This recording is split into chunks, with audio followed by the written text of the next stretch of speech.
Alright, let's try this again. The freaking hard drive thing happened. Again, somehow. But thankfully it was like right at the beginning of the chapter. Or the act, so like, I didn't get really into it this time, thank God. Let's get that out of the way so I can read the full thing without interruptions, thank you. But anyway, sup y'all, it's Arin Stitch here and I'm back with some more Doki Doki Exit Music Redux. I'm gonna be reading Act 2 today. Where we left off at the end of Act 1 was that we got Natsuki out of her abusive dad's home and she's temporarily staying with the main character. I find it funny that when you load like a snapshot, it's instantaneous. So I click in it and boom, we're immediately back where we were. Ah. Eh? Oh. It wasn't real. It wasn't real, Arin. Pull yourself together. Calm. Calm. I pull the covers off me, turn to get my feet onto the ground and pinch the bridge of my nose. Ugh, my head feels like it's about to explode. I'll probably have to take some painkillers or something, and I'm in desperate need of some water. Guess I have to get up then. I slowly stand up from where I was sitting and head to open the bedroom door. I stop for a moment, noticing my clothes from the night before lying in front of me. I reach down and pick them up. Might as well bring these down for the wash. As soon as I exit the room, my stomach growls like a wild animal. Probably because the last thing I ate was a bag of crisps. We really need to get some groceries today. My legs quiver as I attempt to walk down the stairs. As I reach the bottom, a certain pink-haired girl catches my eye, laying on one of the living room couches. Hey. Hi. Her bruise, despite being glaringly noticeable, has healed somewhat, though not by much. As for herself, she looks like she's trying not to nod off to sleep. What you got there? Some clothes for the washing machine. You got anything that needs to go in too? I might have some, yeah. I'll grab them in a bit. Cool. So, you came down here? Is there something with the spare room, or is there something up with the spare room? Natsuki yawns, stretching her arms past her head momentarily. No. I was hoping to see if there was something I could put on the TV. Some background noise. But there's never anything good on. And why just kinda stuck around? Because you'd already started melting into the couch? Yeah. Maybe a little bit. She sluggishly outstretches her arms once more. Before you ask, no, I haven't slept. Well, I got a bit. Like, half an hour. But that's hardly... Do you want to talk about it? No need. I think you can already guess. Yeah. Dubious on how to comfort her, I hesitantly place a hand on her shoulder. She looks up at me and smiles weakly. Guess we are for a minute or two, no words exchanged between us. We're too enveloped in each other's company to do anything but savor the moment. Before long though, Natsuki speaks up. I'm still trying to process this, you know. I know I've already said it, but it's just so surreal to me. You just asked me for clothes to put in the washing machine like it's the most natural thing in the world. Like I already live here. She sits up, swinging her legs off the couch to right herself. Well, you do. I know, that's the weird part. But hey, since I might as well chip in with the chores, right? So I'll take care of the dirty clothes. You sure? I'm perfectly fine, I'm sure. I want to help out. Well, that's relieving to hear. Just put them down by here or something. She motions towards the coffee table. I'll go get my load, then get them all in the machine. Sound good? Sounds good to me. I dump the dirty clothes on the table. She stretches out to grab the television remote from the table and turns it on. Pressing the home button, she opens the eponymous. I'm gonna pronounce that as eponymous. I don't know if that's actually like the right word. She opens the eponymous tab, checking the time. Just past 10:30. Dad would have gone straight to work at like 7. He doesn't usually check on me in the mornings, so he may not know yet. I forgot about that. Well, that's a relief. Yeah. As for later... Crap, I don't know. Guess we'll have to do as you said. Just wait it out. Yeah. So maybe we should... Oh my gosh, Natsuki? What the fuck are you doing here, Sayori? What the hell? You came out of like left field. What the heck happened to you? And what are you doing here? Sayori, please calm down. It's a long story. Natsuki looks towards me for guidance while Sayori is fixated on her eye. I can tell what she's thinking. Bullshit excuse or tell the truth. Before I get the chance to respond, Natsuki seemingly makes up her mind, sighing. Okay, Sayori, you can tell absolutely no one about this. Not Monica or Yuri or your parents or anyone else. Please. Okay? It's my dad. Last night we got into an argument, something trivial. I think it was about the TV remote or something. I called him I probably shouldn't repeat it, and he threw the remote at me. Hit me square in the eye. Sayori, don't take it the wrong way, he's never laid a finger on me before. He just freaked out, I guess. I mean, I still wasn't gonna take a second more of that shit, so I came here. And Arin's, well, she's been kind enough to let me crash for a while. Until the dust settles, I guess. Okay then. Her eyes plead with me to go along with this story. No choice but to get caught up in the lie. Sayori stands shocked, utterly speechless in the face of this new information. Natsuki lets out a small chuckle in an attempt to diffuse the tension, but it does little to quell her concern. Natsuki. Sayori's eyes dart between Natsuki and I, trying to fully comprehend what she's just heard. She reaches out to put a hand on Natsuki's shoulder, but Natsuki flinches. Sayori yanks her hand back. She opens her mouth to say something, but can't get any words out. This is a lot for her. The silence is unbearable. I feel myself tensing up. My heart is racing. Finally, Natsuki ends the silence. So, yeah. Natsuki trails off, having nothing else to say. Nat. Sayori brings Natsuki into a close hug. Natsuki winces a bit, but returns the embrace. I'm so sorry. I'm glad you stood up for yourself. Well, I wasn't gonna lay down and accept it now, was I? Sayori lets go of Natsuki and sighs. Yeah. I'm sorry that I, just walked right in. It's not your fault. Anyone would want an explanation seeing me like this. It's why I'm avoiding school today. Last thing I want is for the others to worry. Yeah, I guess that makes sense. Sayori's voice trails off as her dejected eyes look to me.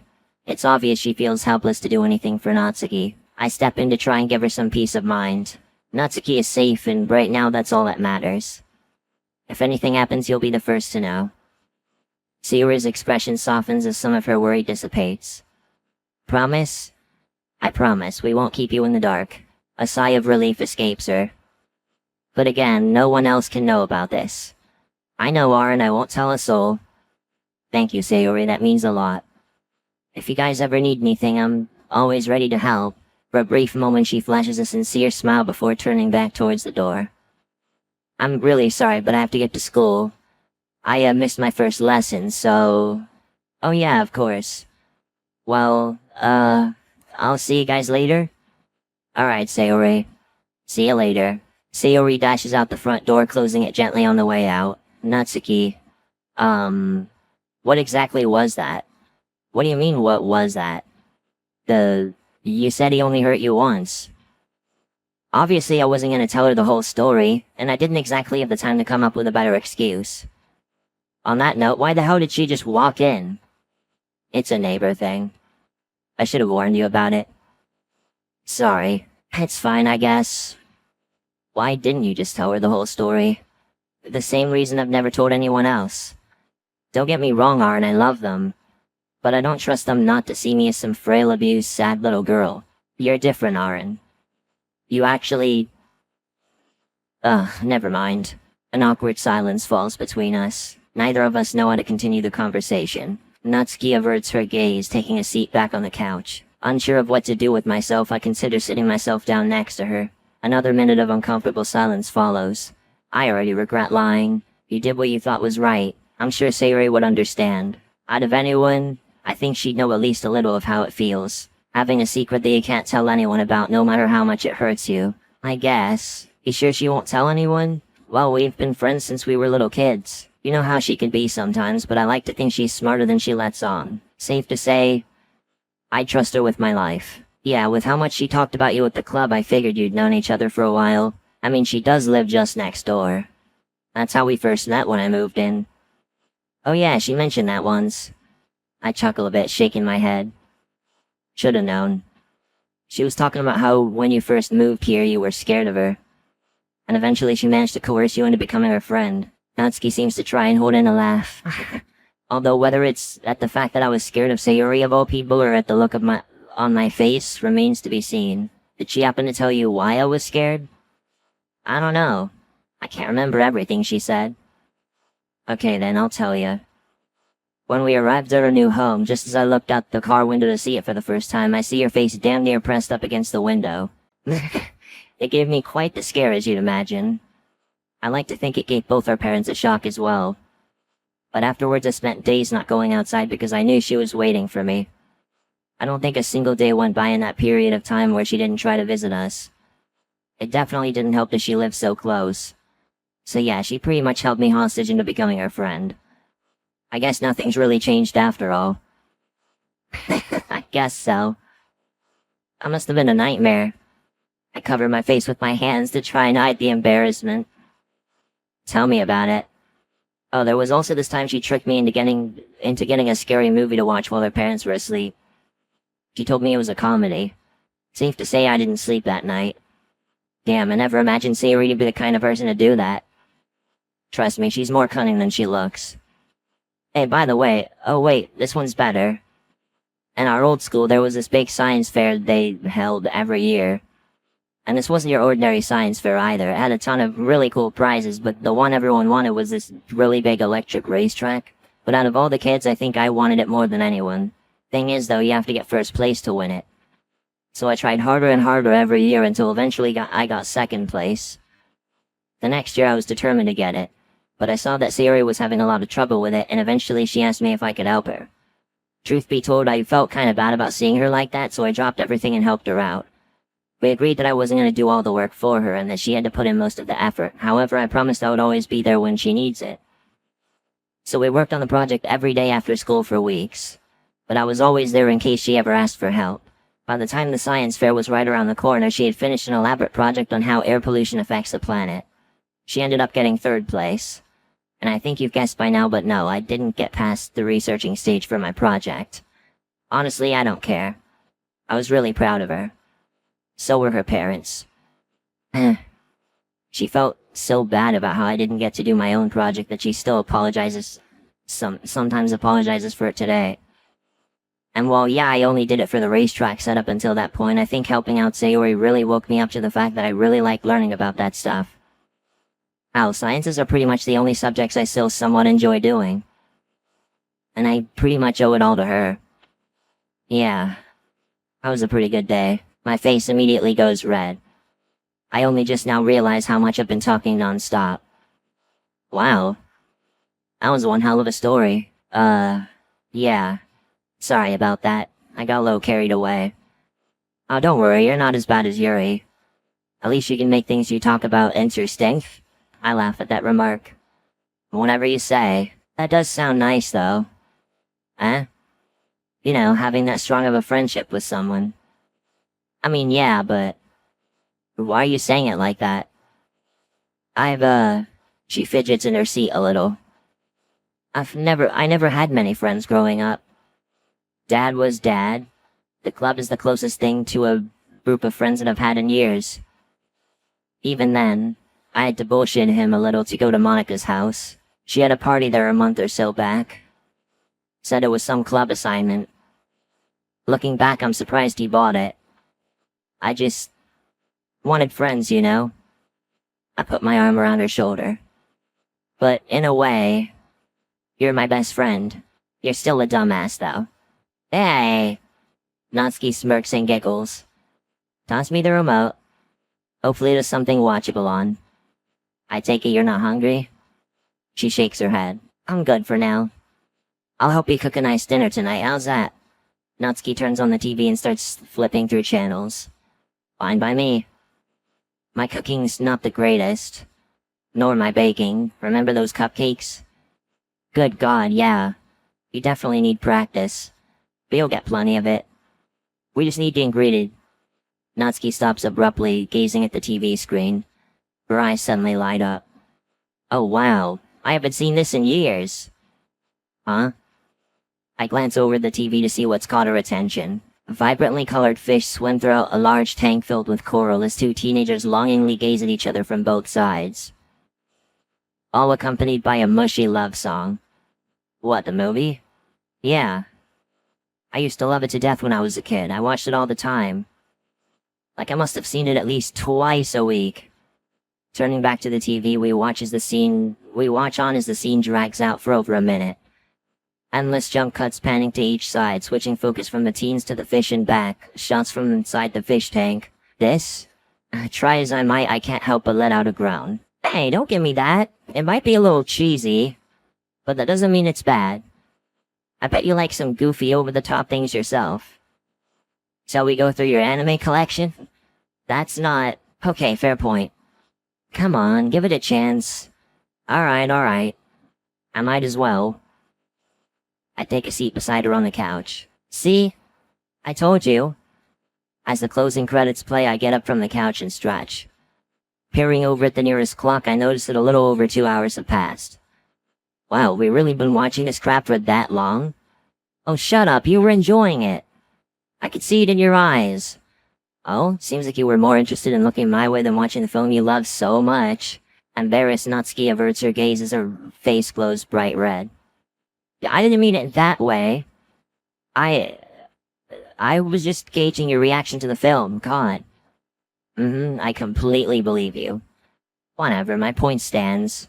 You liked it. Okay, I may have underestimated it. It certainly got personality, but it's still probably one of the cheesiest things I've ever seen. I mean, the acting was so hammy it was hard to take it seriously. But that's what makes it so fun. Like, yeah, okay, it's a tragedy at heart, but the over-the-top acting is what separates the campy scenes from the, well, tragic ones. Like that house party. I had no idea what was going on throughout most of that scene. It felt so disconnected from the rest of the film. Well, I couldn't tell you what half the scenes even mean, but they still mean something to me, you know? And I don't want to take that away from you. It's just not for me, I guess. Yeah, I guess not. We both fall silent for a moment, not too sure where to go from here. Trying to look for something, anything to distract from the odd tension in the room, my eyes are drawn to the kitchen door. Hey, you feeling hungry yet? I sure do. Actually, yeah. Bacon sandwich sound good? Sounds good. I nod, heading into the kitchen. I run towards the refrigerator and yank it open. However, there's no bacon in sight. In fact, there's hardly anything here. Crap. Thinking about it, we're low on nearly everything at the moment, which actually makes now the perfect time to get groceries. Hey, Natsuki? She makes her way to the kitchen. What's up? There's no bacon here. In fact, we're running pretty low on groceries in general. I've got some bread, maybe a few slices of turkey or something. Unless you want some oats? Natsuki's face twists in disgust. Gross. Thought so. Means that I'm gonna have to head to the store sometime this afternoon. In fact, I should probably just get it out of the way now. You wanna come with? Natsuki gestures to her face. Oh, right. Sorry. So you'll be fine here? Yeah. Promise I won't burn down the place. Unless... You wouldn't have any sunglasses, would you? Sounds stupid, but it should do the trick. I don't think so. Maybe. Well, I wouldn't mind coming with if I could cover up my eye. I could go and take a look. I know where I can find some sunglasses. Actually, give me a minute. I rush upstairs into the spare room. I head over to the cupboards opposite the couch. My eyes dart around, looking for where the sunglasses could be, finally landing on the shoebox on the top of the cupboard. Taking off the lid, I scour through the year's worth of junk in the box. Old action figures with stiff joints, broken CDs, video game cartridges from before my time. Finally, at the bottom of the box, I find what I'm looking for. Sayori's old sunglasses. She must have left these here years ago. They're a little flashy. It's worth a shot, though. As I make my way back downstairs, Natsuki's waiting for me at the bottom of the stairs. Any luck? Actually, yeah. Something tells me they're not your style, though. Oh, they can't be that bad. I hand them over to her. You're kidding.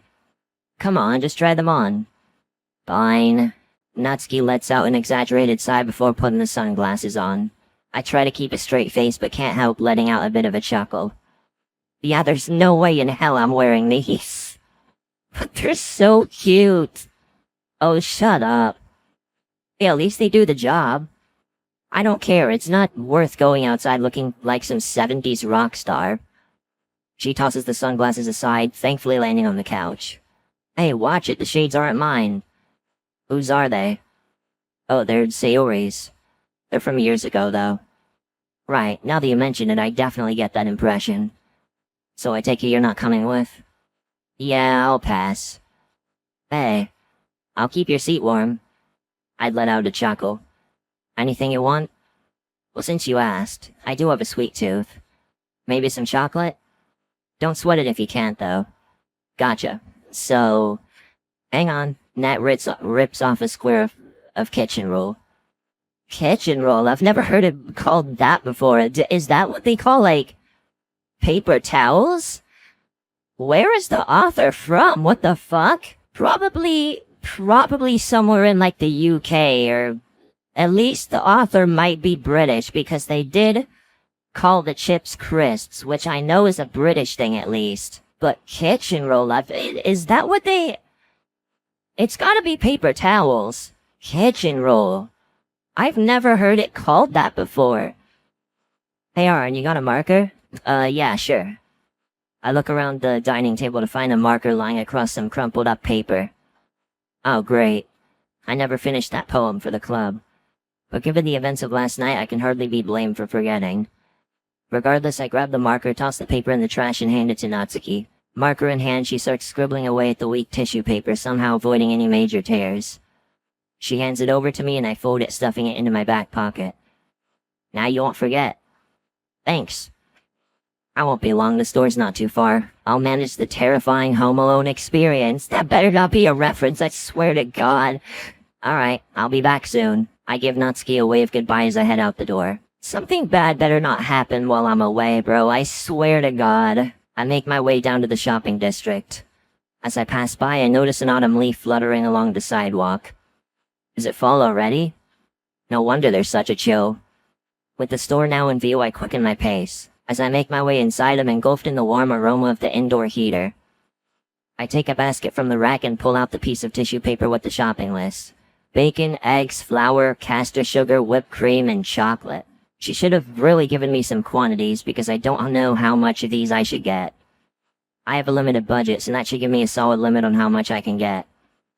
I scour the aisles for each item on the list and crossing them off the list as I do so. Bacon, sugar, whipped cream, eggs, flour. You know, I should get some stuff for dinner tonight. I could go for some grilled fish and rice. Now the chocolate bar. Fortunately, the snack aisle is just opposite the self-checkout tills. I skim through the mountain of snacks, unsure of what should be to Natsuki's taste until... Monica! Oh, Arin? Fancy seeing you here. Monica? What's she doing here? Hi, Monica, what's going on? Oh, nothing. Just getting some snacks for the club. What about you? You don't exactly look ready for the club. She chuckles in an attempt to lighten the mood, but I'm too tired to laugh with her. She takes notice of my lack of enthusiasm and quickly backpedals. Gosh, listen to me, my mind is just fixated on club. Sorry. Maybe it's a sign that I need a break.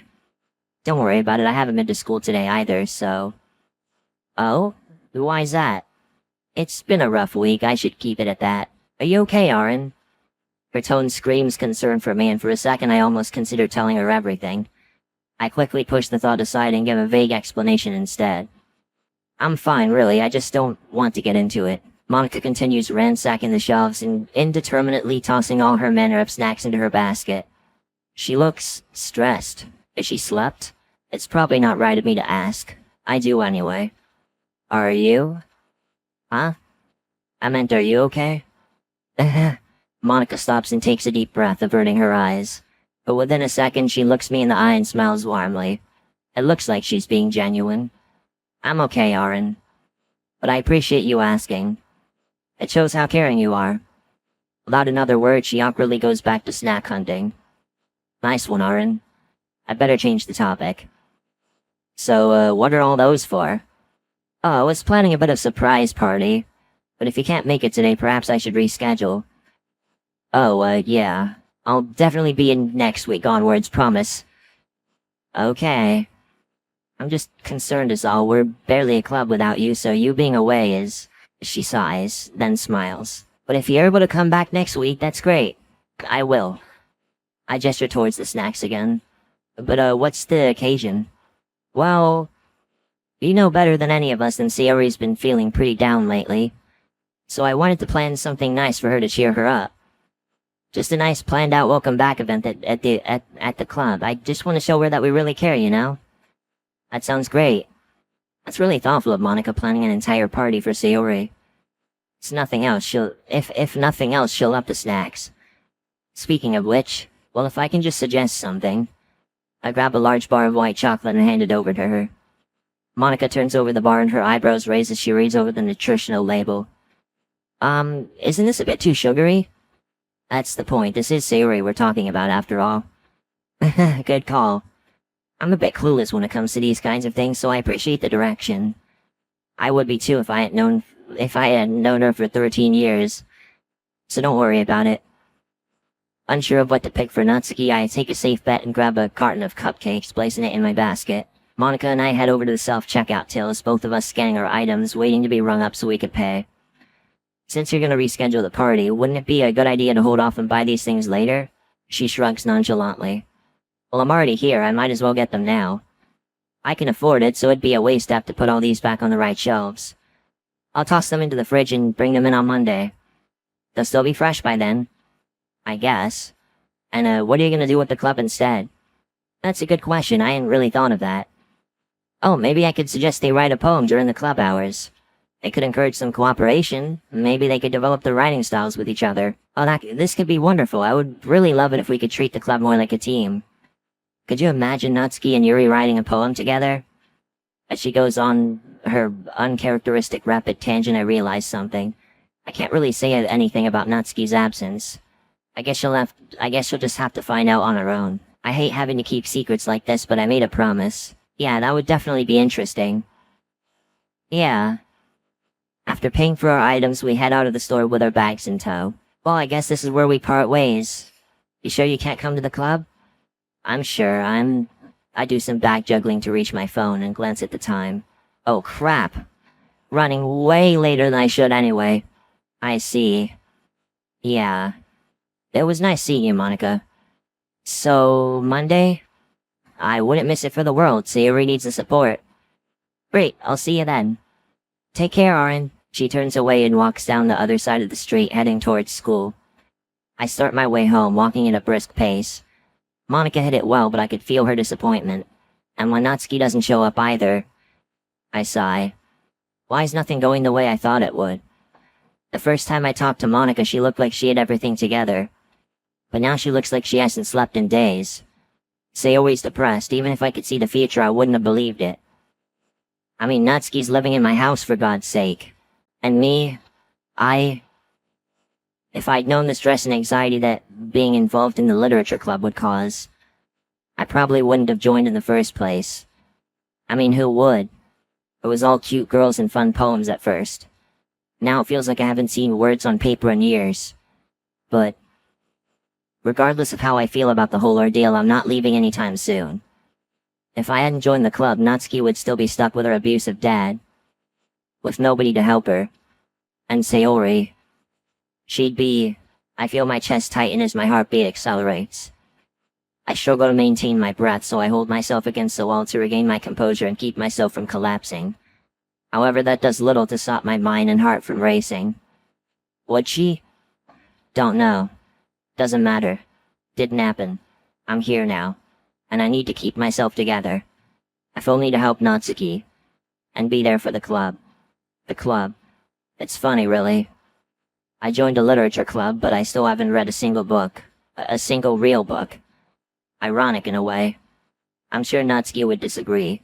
I lift the bags to my not-so-injured arm and start walking again. I need to hurry. Still reeling from the encounter with Monica, I reach my street with the groceries in tow. The bags themselves aren't hefty, but I feel like my arm is going to give out. This is what I get for not sleeping well or eating well, for that matter. To be honest, I'm not doing anything well at this point. I walk up to the front door and shove it open with my good shoulder. Alright, please, nothing bad happen. Hauling the bags over into the kitchen, I lift them up before setting them down on the counter. One of them slouches over to the side, the carton of cupcakes I brought for Natsuki sliding out in plain view. Almost immediately, Natsuki's arm reaches around me and snatches it away. Okay. Yoink! Not the yoink! Hey, I was planning on making some actual food first, you know? A little appetizer wouldn't hurt. She shrugs her shoulders. Well, I didn't know what kind of chocolate you preferred, so I just got some cupcakes instead. Hey, I'll take anything at this point. Thanks. No worries, Natsuki. If you really want to know, though, white chocolate rules overall. Duly noted. Well then, if you don't mind me, I'll go ahead and cook us up some dinner. Hey, wait, I'll come and help. No, stay put, I'll handle it. You sure about that? Just because I can't bake doesn't mean I can't cook. I mean, I'd be pretty screwed if I didn't know, living alone and all. Fair enough, just don't burn the house down, okay? I did just move in, after all. Har har, very funny. If you smell smoke, you know what it is. I grabbed the apron slung over the oven door's handle and tied around my waist. That is amazing. I wish I had my phone with me, cause this is art. Hey, either I wear it or you do. Well, yeah. At least I can pull it off. Sure. Well, I'm gonna go find us something fun to watch. You work your magic, okay? Uh-huh. Natsuki chuckles as she heads back into the living room. Alright, cooking skills, don't fail me now. Well, it's not the worst thing I've ever made. But it's certainly not my proudest meal. I hope it's serviceable. I take a plate in each hand and bring them both into the living room. Natsuki, having heard the noise, rushes up and snatches her plate out of my hand before returning to her seat. I join her, resting my meal on my lap. She picks up her fork and knife and gets ready to eat. I start digging into my own plate. It's not exactly the best meal I've eaten, but it works. I take a glance at Natsuki, curious as to how she's liking it. She's tearing through it at an Olympic pace. I don't know what I expected, but I guess edible is more than enough for me.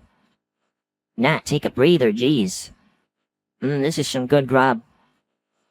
I might have just underestimated your cooking. She continues eating as she speaks. I didn't catch any of that. She pauses for a second before finally swallowing her food. What I was trying to say is, this is pretty good. It's not my best, but I appreciate it. This isn't your best? I can whip up some mean instant noodles. And suddenly I have no regrets coming here. Regrets? It was just a joke, Arin. I shouldn't be getting too worked up about it. Wait, did she wait, no, I read that right, okay. That's a relief. Oh, by the way, probably best you didn't come to the store with me. Yeah, how come? I ran into Monica. She was stocking up on snacks for the surprise party for Sayori. It was supposed to be today, but when I told her I was gonna be a no-show, she moved it to Monday. Natsuki stops eating for a moment. Huh. Something about that rubs me the wrong way. Yeah? Listen, I don't know Sayori as well as you, but... Look, imagine if everyone knew about my situation, and they decided to throw me a surprise party telling me everything will be okay, when they don't really know jack shit about what I'm going through. Honestly, I'd be kinda pissed. It just seems really patronizing to me. But I don't know, I'm not Sayori, maybe she would like it. I hadn't thought of it like that. Just my 2 cents. Maybe you could bring it up with Monica? I don't know, Monica seemed kind of out of it today. She's stressed out, that's for sure. After all the stuff with Sayori, the festival falling apart, people missing the club, she might just need something to go right, you know? And like you said, Sayori's not like you. Maybe she will appreciate it. We can only hope. Yeah, having demolished her meal, Natsuki moves her plate off of her lap and onto the coffee table. Coffee table! Just remembering that fucking cloudy with a chance of meatballs meme. Invisible coffee table! Meanwhile, I'm only halfway done. So, yeah? Are you gonna finish that? Actually, yes I am. If you're still hungry, you got that chocolate in the kitchen. Nah, I was just messing with you. Thanks for reminding me about the chalky, though. I'll get to that soon enough. Natsuki stands up, grabbing her dish and disappearing into the kitchen with it. I call out to her. Hey, Nat? Yeah? You know, Monica still wants us to write our poems. So we should sit down and do that at some point. I'll do you one better. She appears in the doorway empty-handed. How about we do our poems separately, then we save them for the club? That could be exciting. Plus, it means you don't get to read all the trash drafts of it. But that's the fun part. Sure, it is. Did Monica specify a time? She did, but it relied on everyone in the club cooperating. And since we weren't there, we go quiet for a moment, silently brainstorming. Before long, though, I break the silence. Honestly, I might just try to make a start on mine now. You do that. I think I'm gonna hit the hay. Thanks for the dinner, Arin. It was pretty good, as far as I was expecting from you. Finishing my food, I place the plate down on a nearby coffee table. Well, if you're gonna live in my house, it's not like I'm gonna leave you unfed. I stand up, gearing up to go write my poem. Out of nowhere, I feel Natsuki's tight embrace. I return the gesture. After a few seconds, she slowly pulls herself away. Good night, Arin. Good night, Nat. She climbs the stairs, slowly leaving my line of sight. I wonder what that was all about. Anyway, I should probably get to that poem before I call it a night. I start heading upstairs myself. As I reach the hall, I catch one last glimpse of Natsuki closing the door to the spare room. Entering my bedroom, I take a seat at my desk, pick up a pen, and begin tapping at the paper as I get lost in my own thoughts. Saturday, 30th of September 2017. I'm rudely awakened by the irritating yap of my alarm even though it's a Saturday. I haphazardly swipe at it in an effort to turn it off. In my dazed trance, all I manage to do is knock everything off my nightstand, including the alarm. Still beeping, I force myself out of bed to shut it off once and for all. Since I'm already up, I opt to start my day earlier than expected and head downstairs. I trudge into the living room and sink into the couch. As the cushiony softness takes me in, I soon find myself feeling at ease with the calm, tranquil silence washing over me. For now, I'm left only with my thoughts and the beautiful morning sunshine coming through the window. Considering the events of the past few days, this is exactly what I need. I can finally relax and think clearly for once. No panic, no stress, no... My trail of thoughts drifts off as the creaking of floorboards upstairs yanks me from my peace. Looks like Natsuki's awake as well. I turn to face her as she groggily walks down the steps. Morning, Nat. She rubs her eyes and lets out a yawn. Hey, Arin. What are you doing up so early? I glance over at the clock and see it's only 8 in the morning. It's not that early, you know. That is for you. Hey. She shrugs her shoulders as a smile creeps onto her face. I don't know, you just seem like the type to sleep through half of your Saturday. Am I wrong? Well, not really, no. Figures. Wait, figures? Well, I'm hungry. I'm gonna go make something. Natsuki stomps her way to the kitchen. Leaving the comfort of the couch, I reluctantly follow her. You got bacon and eggs yesterday, right? Yes? Natsuki quickly grabs the apron slung over the oven handle and puts it on. Then let's make some bacon and eggs. I'd take a good look at her. Natsuki in an apron. Crap. She does pull it off. Hey, stop ogling and start helping. I am not... Ugh, never mind. What do you need me to do? How good are you with making bacon? As good as I can be, I guess. Stop being so wishy-washy. You've got to have pride in the things you're good at. I don't exactly take pride in my cooking, Nat. Don't sell yourself short, Arin. Even I gotta admit, dinner last night was pretty good. I'm happy you liked it. You should be. The Natsuki seal of approval is a rare artifact sought out by many. I bet. Alright, I gave you enough positive reinforcement, now go make some bacon. Yeah. So... I take out 2 large plates from the washing rack by the sink. I grab the bacon strips and lay them out on the cold pan. I make sure to keep them somewhat close together. I slowly turn up the heat. Now it's time to wait until they start to sizzle. Arin, you forgot these. Huh? What did I forget? She throws a pair of tongs my way. Of course, tongs. How'd I forget that? How do you like your eggs? I like them scrambled. Good choice. Nice to know I'm not living with a complete idiot. What's the wrong answer? Poached. Still good, but by far the worst as far as eggs go. Though, yeah, you're still an idiot. I just can't catch a break, can I? I can't let you get soft on me. Oh, soft, says the girl who has an entire Parfait Girls box set. Parfait Girls is amazing. How even you like the series. Sure, but do I have an entire box set though? Not like you'd want one in the first place. Well, yes and no. And what does that mean? I wouldn't want one of my own, 'cause I couldn't imagine reading it without you. I could hear a pin drop from across the kitchen. But to salvage the silence, I pipe up. Well, you know, I just enjoy your enthusiasm for it. Uh-huh, sure. Hey, all I'm saying is it is cute how invested you get in the story. Natsuki grabs an egg and cracks it on the rim of the bowl, dropping the yolk perfectly inside. You see that egg, Arin? Yeah? That's gonna be your skull after I'm done with you. Oh wow, I'm so scared. You should be. I pay no attention to Natsuki's empty threats. The bacon starts to buckle and curl. Grabbing the tongs, I drag and turn the strips, trying to get them as crispy as possible. I'm a bit tense as the fat splatters around, ready to burn me if I'm not careful. I should be fine as long as I keep my distance. You know, I was looking for paper to write my poem on last night, but guess what I found instead? Oh, please enlighten me. 3 whole stacks of that crappy shonen manga. What was it called again? Is this her sweet revenge? That manga's great. People only hate on it because it's popular. Or maybe, just maybe, you just have really bad taste. Come on, it's really not bad as people— Ow! Out of nowhere, I feel a burning sensation on my arm. I think I got hit by the splattering bacon grease. Careful, Arin.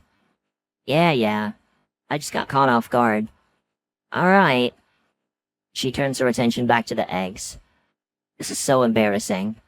Let's just get this over with so I can go take a long shower. I need to take a shower too. I fucking stink. Maybe even a cold shower? Oh, I could never. Okay, maybe not. I'm not a psychopath. Thank you. Oh my god. Maybe if I'm lucky she'll slip up too and I won't look like a total idiot. I get back to my bacon strips defeated for now. They're starting to look really crispy. I keep moving them oh my god, what's with me? I keep moving them with the tongs just to make sure I got every spot. Eventually I deem them prepared enough and start distributing them between the 2 plates. Any ideas for drinks? Something hot. Well, I've got coffee, I've got a packet of green tea. Oh, have you got hot chocolate? I'll go check if we got some. I open up the cabinets, and eventually I find a box of hot cocoa powder. I start boiling the water. I guess we're in luck. I take out the box, shaking it in front of Natsuki. She smiles at me while she continues to scramble the eggs. I open the cabinets and take out 2 mugs, 1 pink and 1 red. I don't need to ask where the bright pink mug with cat ears came from. Natsuki's preparing what seems to be the most fluffy serving of scrambled eggs I've ever laid my eyes on. She places the place of eggs on the table as I continue to tend to her drinks. Hey Arin, come here, I want to teach you something. You see those wonderful crispy looking bacon strips? That's a lot more positivity than I was expecting. They're missing something. And what would that be? Seasoning. That's how you bring a dish together. Proper seasoning. I didn't even know you're even supposed to season bacon. Well, if you're gonna season it, it should be before you fry it up. I always liked, is that it? Is that a typo? Anyway, I always liked a sriracha and, sesame marinade. Back when I used to— She's silent for a moment before papping back up. But hey, live and learn. Some fresh ground black pepper and garlic salt will do for now. Season away then, Master Chef. She starts looking through the cabinets, eventually taking out 2 containers of multicolored powder. I don't know what they are, I don't know what they do, and I have no idea where they came from. Have they always been there? I really need to keep a better track of what I have. With a pinch of each of the powders, she starts distributing them among the strips.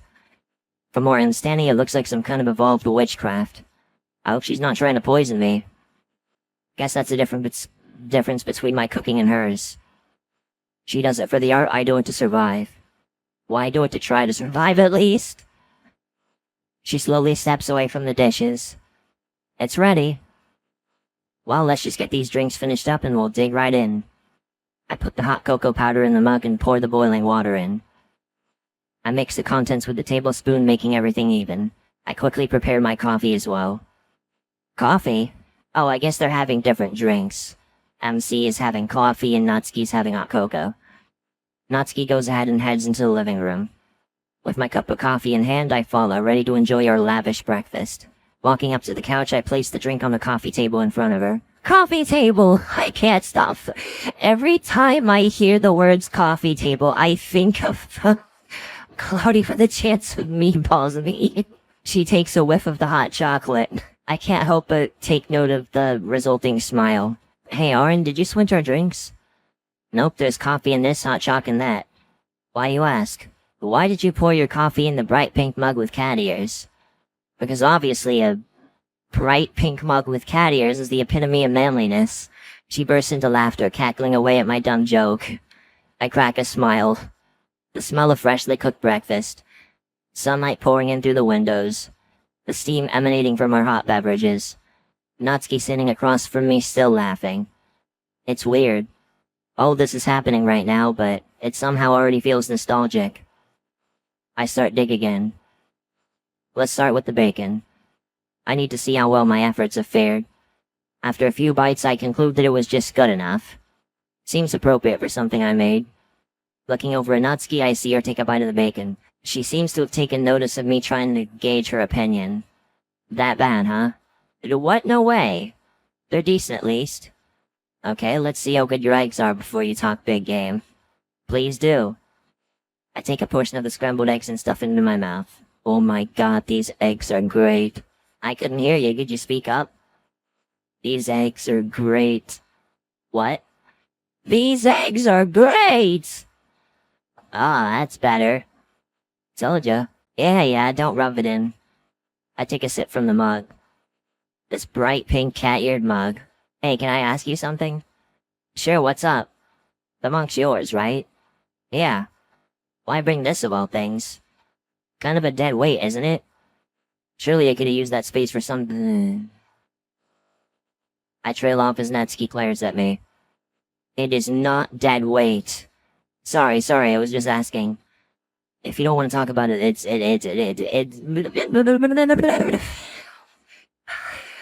If you don't want to talk about it, it's fine. I take another sip from the mug. Natsuki fidgets in her seat before speaking. Christmas gift. From Dad. Oh, I set the mug down on the table. Sorry. Don't worry about it. Besides, apart from that, it's just a plain old mug. Fair enough. I habitually go for another sip but catch myself before putting it back down. So what's the plan then? Dunno. Not much to do when we're stuck here. Parfait girls?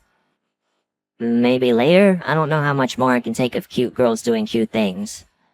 I've seen enough of that this morning alone. Aww.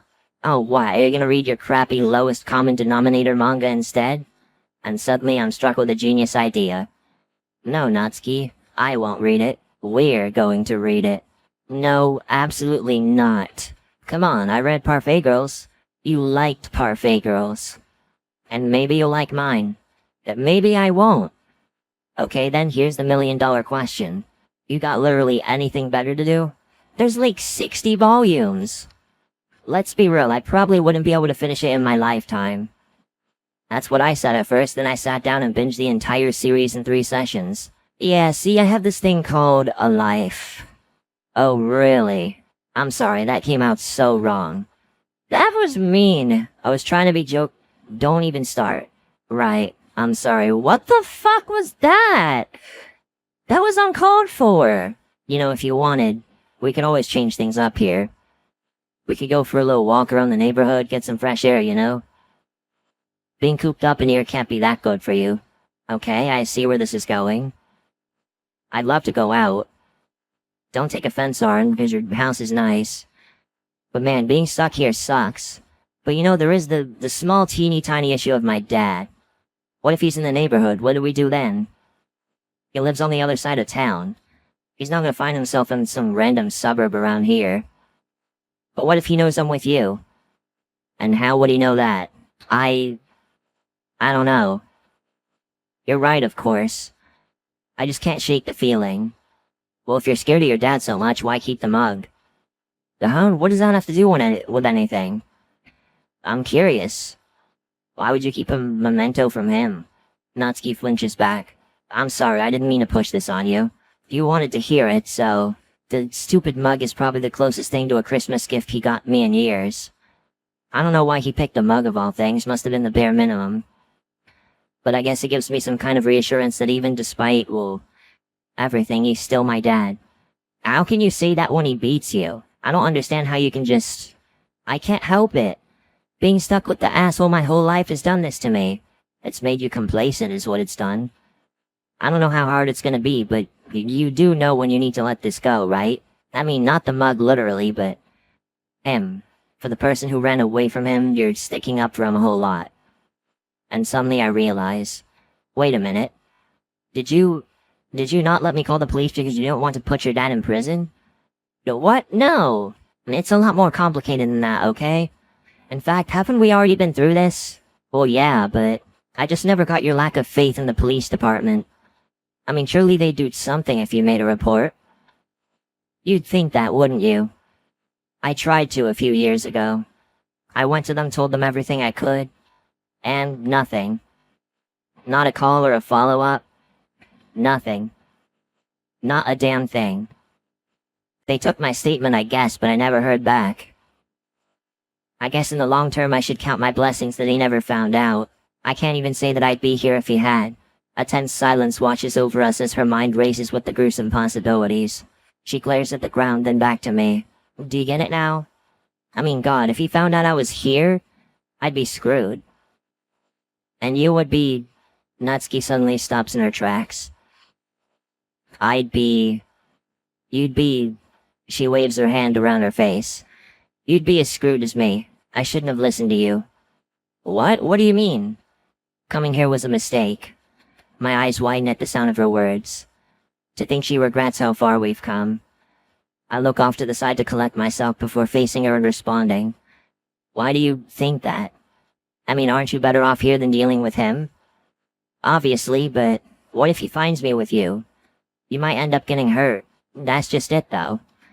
How would he even find us? He's on the other side of town. I know that alone isn't much, but it does make a difference. But he doesn't even know who I am, let alone where I live. I know you being here puts me at risk as well, but what other option is there? It may be past the point of no return for you to go back. But in a month's time you won't have to worry about him ever again. So all we can do is look ahead and try to get through all this. Yeah?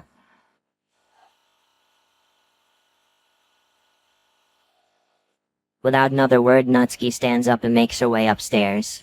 Into the spare room, I'm guessing. I remain planted in my seat, running my hands through my hair. What the hell was I thinking? Bringing up her dad like that. It wasn't my place. I stand up and consider following her, but I stop myself in my tracks. Opting to occupy myself with something, I head into the kitchen and start transferring yesterday's clean but damp washing into the dryer. Did I mess this up? I don't think so. I'm doing the right thing. I know I am. Sure, there may be a few kinks that need to be ironed out, but it's better than leaving her with him. I get the last of the clothes into the dryer and start fiddling with the options. Having configured it to the fastest option I could find, I press start and the machine quickly rumbles to life. But what do I do? How can I fix this? My mind immediately jumps to Sayori. She might know. Sayori's always had a knack for cheering people up. But maybe I shouldn't involve her in this. I can't always use her as an emotional crutch. Especially not when she can barely keep herself together. Maybe Yuri? No, she can't know. Well, I guess I could make up some kind of story to explain to her. But even so, how much relationship advice would Yuri be able to give? So, what about Monica? I imagine she'd probably know the most about, well, not relationship, but friendship advice. But she has more than enough on her plate already. Don't want to stress her out anymore. Well, looks like I'm on my own here. What would Natsuki appreciate? I could make her dinner, but it's not like that affirms anything. I don't think I was ever expected to not feed her. Maybe I could buy a new volume of Parfait Girls? Nah, it seems a little too materialistic. Not to mention those volumes can get really pricey. I'm not sure I have the money to burn on stuff like that. Noticing that the dryer is quieting down, I assume that it's finished its job. That was fast. Opening the drawer and Opening the drawer under the sink, I grab a large bag and start stuffing the now dry clothes into it one by one. As I get the last articles of clothing in, something catches my attention. Natsuki's school blazer, the left sleeve ripped at the seam. Natsuki looks up from the copy of Parfait Girl she was entrenched in. Oh. Hey, Arin. Hi. Do you need something? I just wanted to check up on you and see how you're holding up. I'm fine. That's good. I've got your clothes, by the way. I heft the bag into the room, propping it up next to her suitcase. Oh, thanks. She proceeds to try and shut the door to the room, but I stop it with my foot. You mind? Wait, her left eye peeks out from the little crevice left by the door. What? I shove her blazer through the gap. I saw this when I was going through the clothes and thought, if you're up to it, maybe we can try and fix it up. I dug out some sewing stuff from my parents' old room, got it set up downstairs. We do have to go to school on Monday, so... She slowly opens the door. Natsuki stands in the doorway, leaning on its rims. Do you even know how to sew? First time for everything, right? I crack a shaky smile. I know a bit about it, but I've never actually sewn anything. Guess we'll be learning together then. She lobs Parfait Girls onto the futon before handing the blazer back to me. Yeah. I take the lead, heading downstairs. As we reach the living room, I take a seat on the couch, pointing towards all the stuff on the table. String, needles, this thing. I motion towards what I can only describe as a thumb-sized cheese grater. A thimble? Sure, yeah, probably. Well, looks like you've got everything we'll need. Short of a sewing machine, anyway. Good, good. I set the blazer down on the table, moving the sewing utensils to the side to make space for it. Natsuki takes a seat beside me. Art style change, let's go! So, what first? Well, why don't you try threading the needle? You need to thread the needle first before we can actually sew it. Just as soon as I figure out what you mean. She sighs, picking up the string and the needle. Look, you see the needle? Look at the top. The little hole? Yeah. Now you take the thread, and it's called a thread, not string, and you push it through the hole. Alright? She hands them both to me. I take the needle in one hand and the thread in the other. Closing one eye, I very slowly try to poke the thread through it. I overshoot, just barely missing the hole. Crap. I try again, even slower this time. For just a second, it appears as though the thread is through. Yes! Okay, what now? Now you tie it up. That'll hold it in place. Oh, come on! All distracted, my hand drifted away, pulling the thread back out with it. Damn it! You want me to give it a try? Nah, I'll get it, eventually. I give it one more go. Very delicate, deliberate movements. Nice and slow. Nearly there. Oh, you have to be kidding. I sneezed. Oh, hey, that wasn't my fault. It's the dust, the stuff is ancient. It's fine. Now where's the needle? I think I dropped it. In the carpet? Forget it, I'll just use this one. I go to grab another needle from the pile, but Natsuki stops me. Why don't I give it a try? I mean, how hard could it be? Pausing for a second to contemplate, she pipes up again. Well, I suppose I can have a crack at it. Sure, anything I can do in the meantime? She ponders for a second. Not really? Oh. Natsuki starts to attempt to thread the needle as I awkwardly stare at her hand movement. She keeps on missing the hole. Here, let me help. I hold her hand up, helping her steady it. Eventually, she finally inserts the thread into the hole. There we go. Thanks, I'll take it from here. I let her go and she begins to loop the thread around the needle, tying a knot. Aha, see? There we go. I raise my hand, ready for a high five. She shakes her head, not willing to let go of the needle. Which, thinking about it, makes total sense. I solemnly lower my hand. She begins running the needle through the blazer, connecting it through the sleeve. Each movement causes her to noticeably tense up. A bead of sweat cascades down her forehead. I should probably help out. Natsuki, how about I give it a shot now? Are you sure you won't screw it up? Mostly? Good enough, you know what to do. Yeah, I've been watching. Here you go. She hands me the needle, careful not to pull on it too hard. Taking over, I pull the jacket sleeve and hold it over the seam. Carefully, I push the needle through, pulling it out of the other side. You managing? Just being careful. I push it back up towards me and begin repeating the process. Hey, now you're getting the hang of it. I know, right? I surprised myself a little. Truth be told, you surprised me too. I'm full of surprises. Gross. A bit of a chuckle escapes me. Natsuki balls up her fist, shooting me a threatening look. I take a look of fear, following it up with a grin. Refocusing my attention to the blazer, I continue my sewing efforts. As I'm moving the needle through the sleeve, I accidentally prick my finger. Ow! I instinctively go to suck the blood drawn from my horrific injury. You dumbass, that's what this is for. She holds out the thimble. Why didn't you give me that before I started? I didn't think you'd mess it up again. Just hand it over. I hand over the blazer and needle to Natsuki and she continues where I left off. Eventually, we're finally done with our botched attempt at sewing. I think we're done. You sure? Looks presentable enough. The sleeve is holding up fine, so I guess... She slowly puts on the blazer, trying to make sure she doesn't rip the stitches open. So, what do you think? Well, it's functional. It looks bad, doesn't it? No, I think there's a charm to it. Like ripped jeans. You know, I don't know how comfortable I am taking fashion advice from you. You can always take a look yourself. I grab my phone and point the camera at Natsuki. Say cheese. Dude, what the hell? Well, it's just a picture. Yeah, but you gotta warn me first. I did, I told you to say cheese. I meant the proper warning. There's a lot of steps involved in taking a good picture. I don't want to look bad.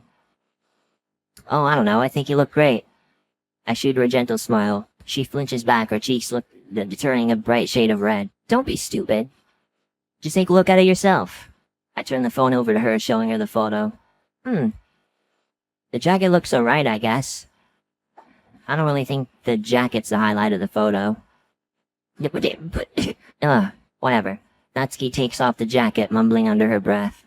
I can't help but laugh at her inability to receive compliments. She sets down the blazer on the arm of the couch. We both take a seat, relaxing from the mess I was trying to sew. I try to strike up some conversation, but our earlier argument is still hanging over me.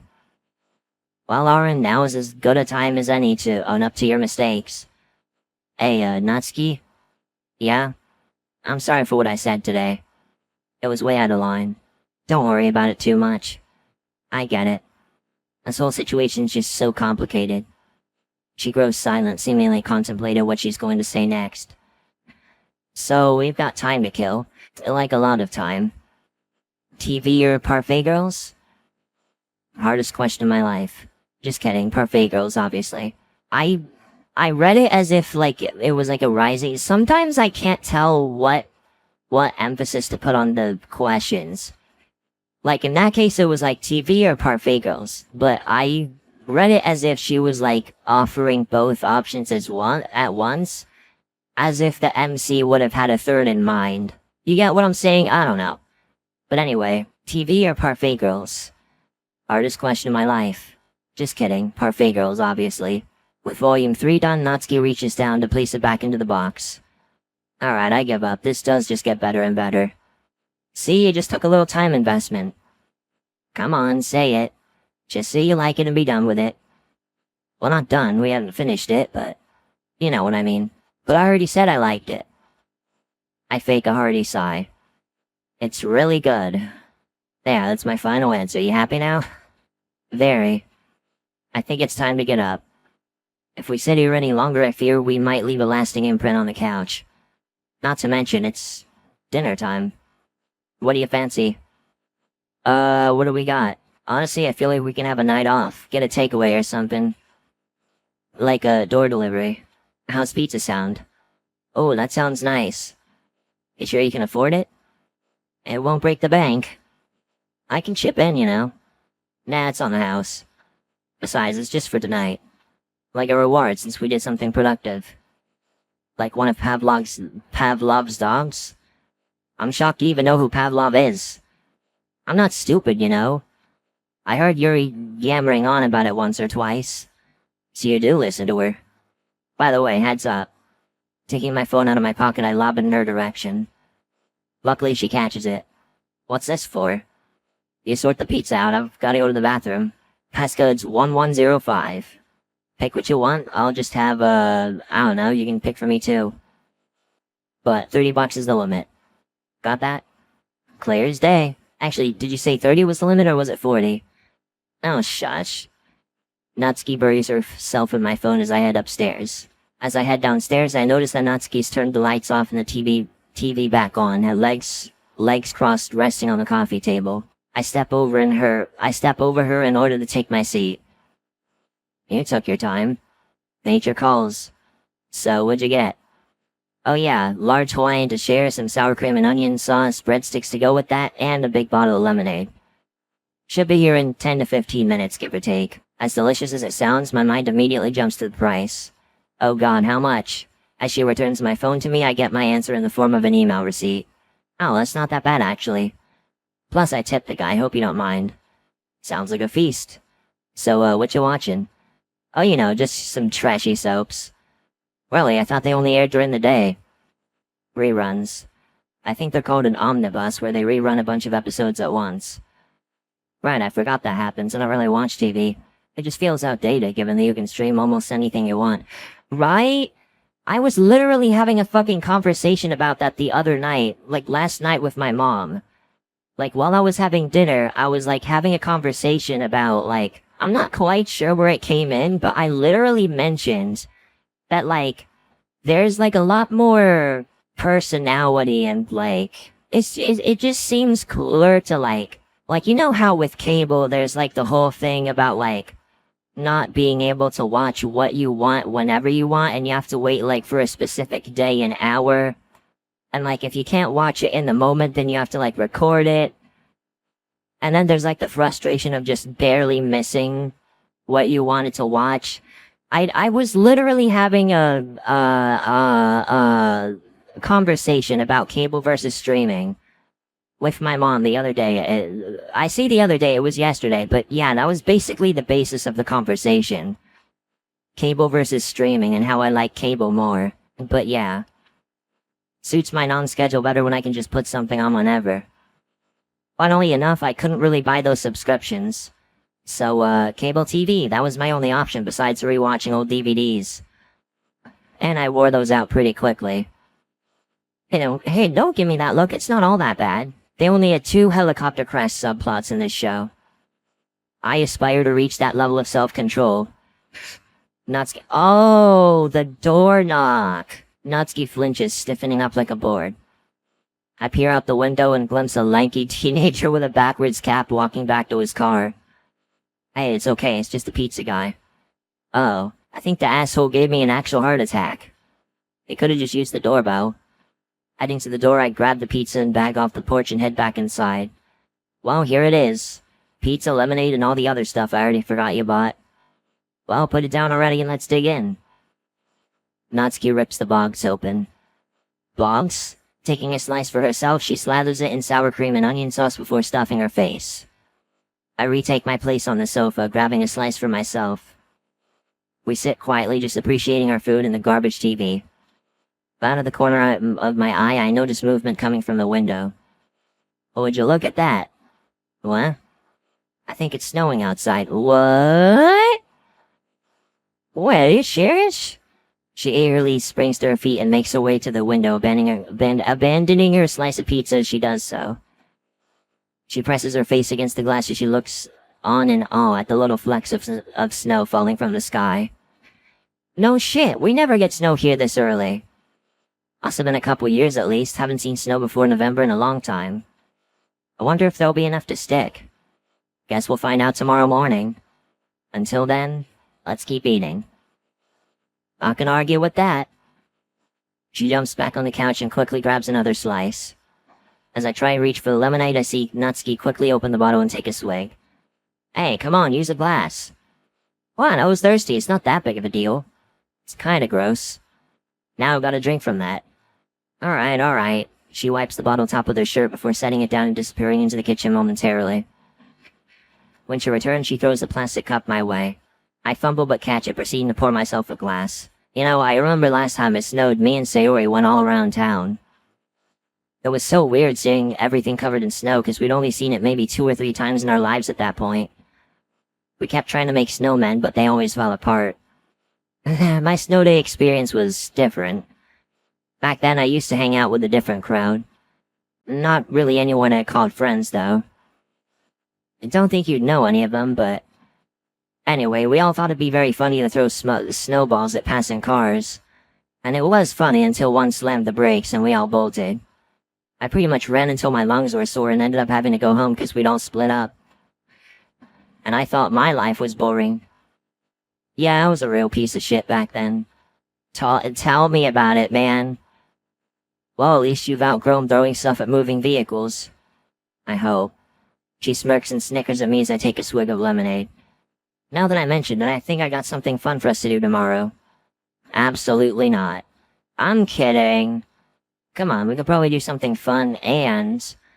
legal? Moral? How if I know? What do you got in mind? You can throw snowballs at me instead? Deal. But only if I get to do it when you least expect it. I heave an exaggerated sigh. If it keeps you from throwing them at cars, sure. I reclaim a couple more slices for myself, leaving the last few for Natsuki. We both stuff our faces in silence. Unsurprisingly, the pizza's finished within a matter of minutes. The breadsticks go ignored. So... what do you think we'll do after Dad's out of the picture? What do you mean? Like, where would I go? I mean, it's not like we thought it through to that point yet, and it's something we're gonna need to talk about either way. Okay. Do you have any family members nearby, or know any friends who'd let you stay at their house? Natsuki eyes the ground timidly, not really sure how to respond. Well, my mom's side of the family lives about 400-ish miles away. I'd thought about that for a long time, running from home and finding my way there somehow. But they never had a clue of what was going on, and I was scared they wouldn't believe me. But obviously, being stuck with Dad, I always thought it'd be impossible, until you got me away from him. Now it feels like a distinct possibility. The long-term solution, you know? The problem is, I don't think I've seen any of them in maybe 10 years. And after Mom, yeah, I don't know. Her head turns to face me as her eyes meet mine. I've probably hinted at it countless times, but... listen, I can't guarantee anything since this isn't technically my house, it's my mom's. But I'll let you stay with me for as long as you need, even after your 18th. Thanks. It's the least I can do. I rise from the couch, grabbing the TV remote and shutting it off. Well, if we want to enjoy the snow, we should probably get some sleep. Yeah, I'm completely out of it. Natsuki stands up, starts gathering the empty dips and stuffing them into yesterday's carrier bag. Quick to step in, however, I stop her. Huh? I'll take care of it. You can get ready for bed. I'll head up myself in a minute. You sure? Yeah, I got it. Natsuki nonchalantly shrugs. Go for it. And with that, she makes her way upstairs. Taking the empty pizza box, I rip it up into parts and stuff them into the bag. Oh, that was a long-ass transition. Sunday, 1st of October, 2017. I thought something fucking happened. Why is there like such a long pause, the fuck? Okay, hey. Dumbass, wake up. Huh? Opening my eyes, I'm greeted by Natsuki hovering over me. What's going on?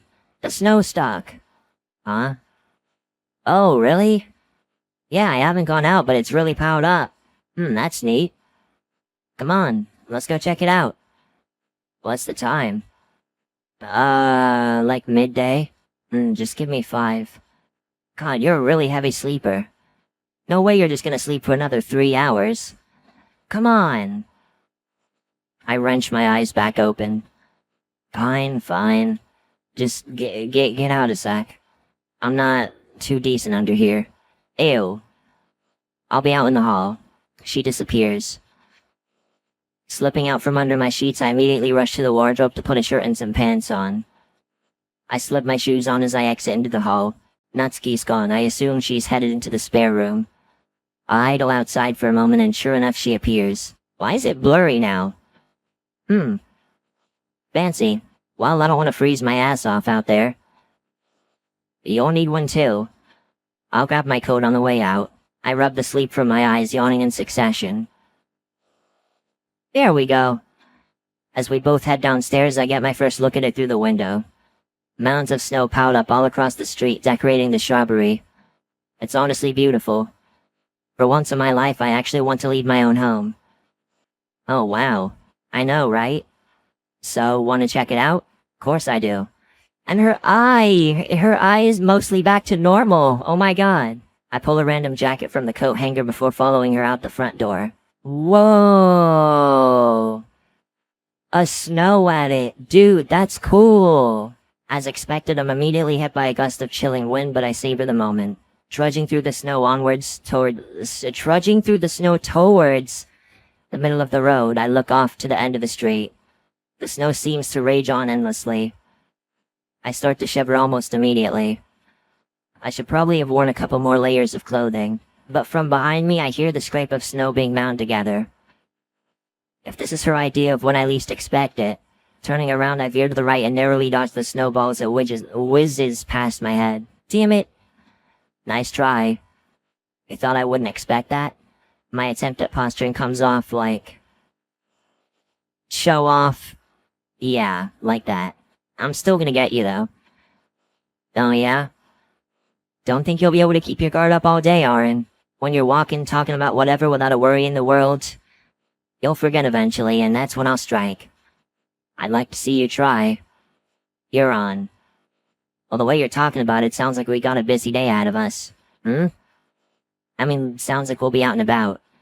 I'm certainly not complaining. We'd be stupid not to take advantage of the weather. Oh, yeah. We should. But maybe talk about it inside? I'm freezing already. Yeah, we should prepare properly.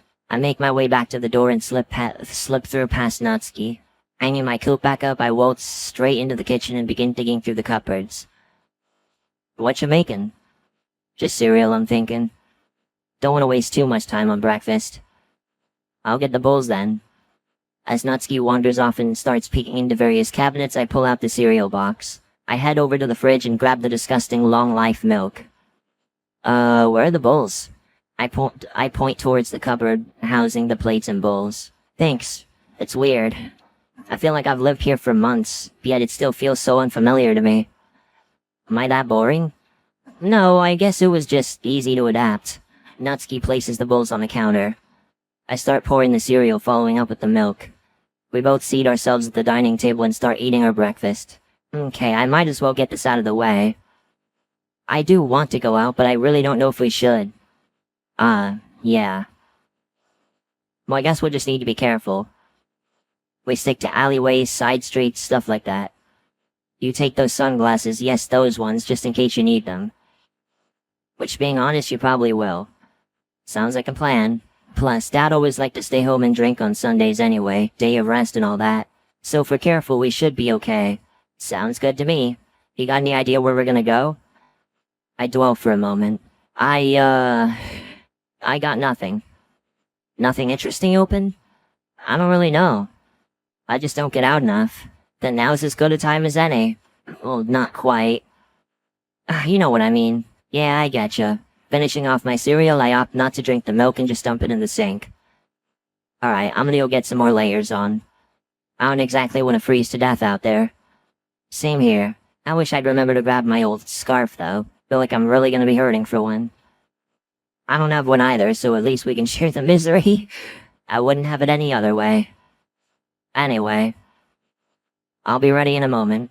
Shirt, hoodie, coat. I hope the jeans will be enough. Idling at the front door, I see Natsuki heading down the stairs. You look cozy. You look like a survivalist. Bunny, you good to go? Yeah. We take our leave. Entering into the street, I try to decide on a direction. Which way do you want to go? Natsuki starts waving her hand back and forth. Eeny, meeny, miny, mo. Something, something, something. Oh, forget it that way. Gotcha. I follow her lead as she hooks a left, strolling down the sidewalk. Before long, I catch up and begin walking parallel to her. She's absent-mindedly holding her arm out, shoveling snow off the hoods of the parked cars as we pass. Bored already? Huh? Oh, dunno, wasn't really thinking. Without a word, Natsuki seems to take charge of the walk and steers us straight up and us right. Up an alleyway wedged between two houses. What is with me? I keep reading shit like completely wrong. I take it you have no idea where we're headed. Nope. Well, I guess we'll see where the wind takes us. Literally, I feel like the wind's gonna sweep me off my feet. I can make those arrangements for you. And I can make your funeral arrangements. Dick. Damn. Huh? Out of nowhere, the creaking of a swing set cuts through the howling wind. I take a left. Natsuki follows. Oh hey, over there. Oh what, the snowman? No, the playground. What about it? Yuri pointed it out to me a few days ago and I remembered it. I don't know, it's kind of nostalgic. Let me guess, you and Sayori used to come here as kids? I reminisce too much, don't I? Hey, I never said it was a bad thing. Natsuki walks up to one of the swings, grabbing the chain to slow it to a crawl. Oh, I know this place too. I can't say Dad was the one who took me here, but yeah, I've been. Huh. Who knows, maybe we've run into each other before? I doubt it. Because if I had, I probably would have shoved you off the swings. That sounds about right. There's that, then there's the cars. You're an asshole, I was a pushover. It's like it was meant to be. Natsuki hits my arm while laughing. I flinch back and she loses her balance. Hey, watch it. Watch what? You know the shoulder still kills. Oh yeah. It's fine, just go for the other arm next time you do your funny hit arm whenever she says something mean bit. When you put it like that, it doesn't sound so nice. Sorry. So, where to? I guess we keep walking and find out. Well, lead the way. She does a little leap back onto the pavement, continuing along the path. She starts walking on her tiptoes just to shovel snow off the roof of an SUV that's just a little too tall for her.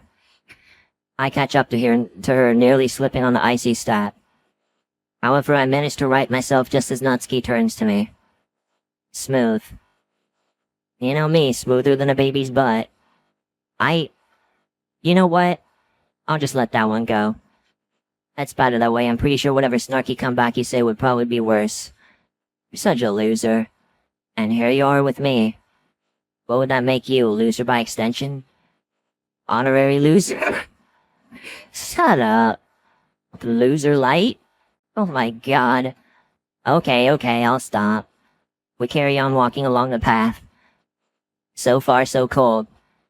I feel a gust of freezing wind happen upon us, throwing me off guard. We try to brave it out, maintaining our brisk pace. The cold breeze starts picking up, attacking us directly.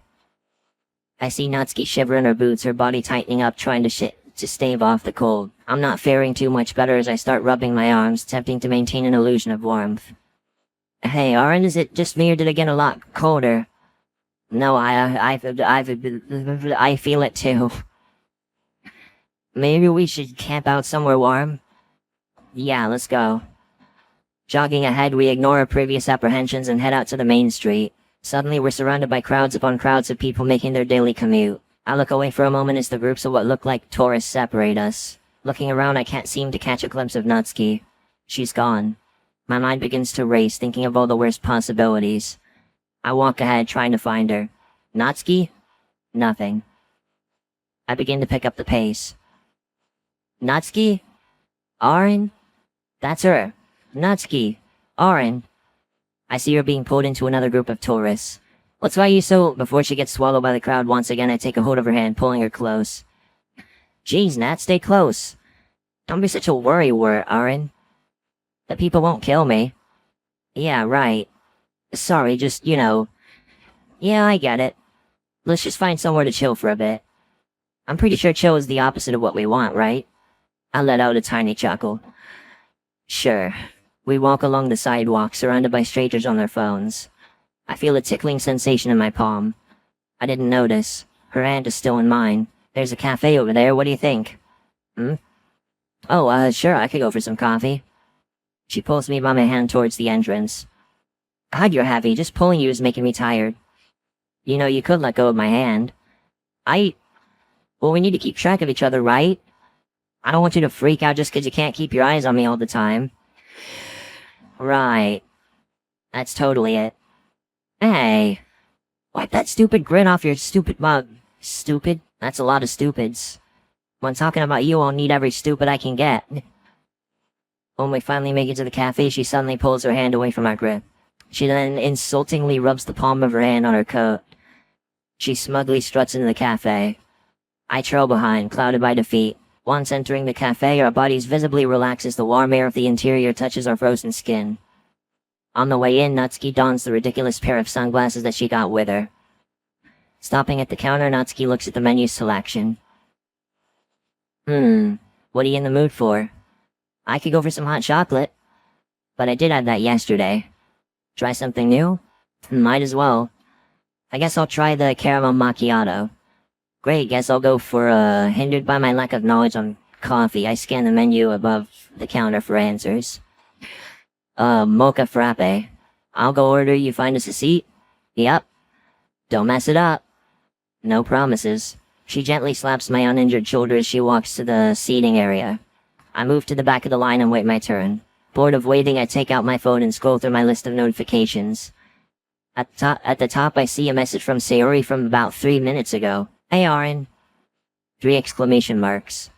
Now that's a throwback. I open the message and send a reply. Can't hang out, sorry, out with Nat right now. Aw yay, have fun, KK.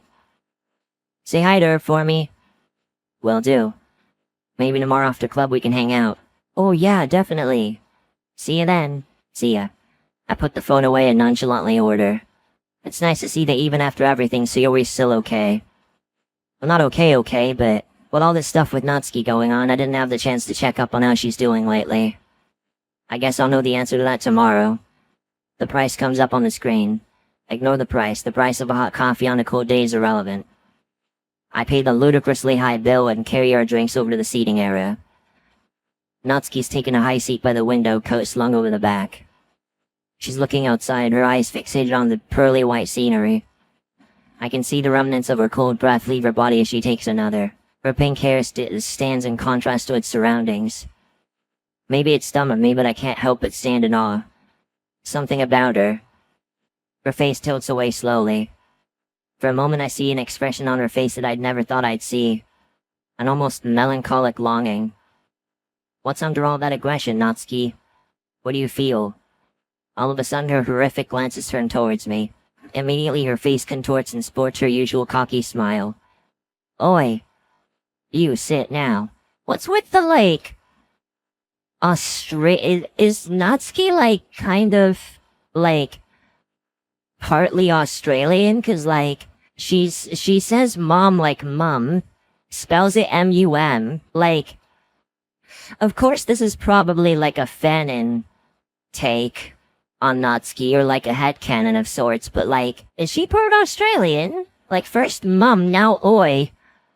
Come on now. She waves widely at me, signaling me to come over to the table. Shaking my head, a big dumb grin on my face, I place our drinks on the table and stab the straws into the lids. There you go, ma'am, 1 caramel macchiato. I take the seat opposite of hers. Gripping her cup with both hands, she takes a sip of her drink. I lean over and sip mine. Yet, try as I might, I just can't pull my eyes away from her. Man, I really am a loser. So, Arin. Yeah? What's next on the agenda? Hell if I know, you okay with just walking around some more? It's freezing out there. I want to go out with a purpose. Yeah, but it's not like we can just loiter around here for the rest of the day. We can't? Natsuki. It's warm here. Much better than catching a cold out there.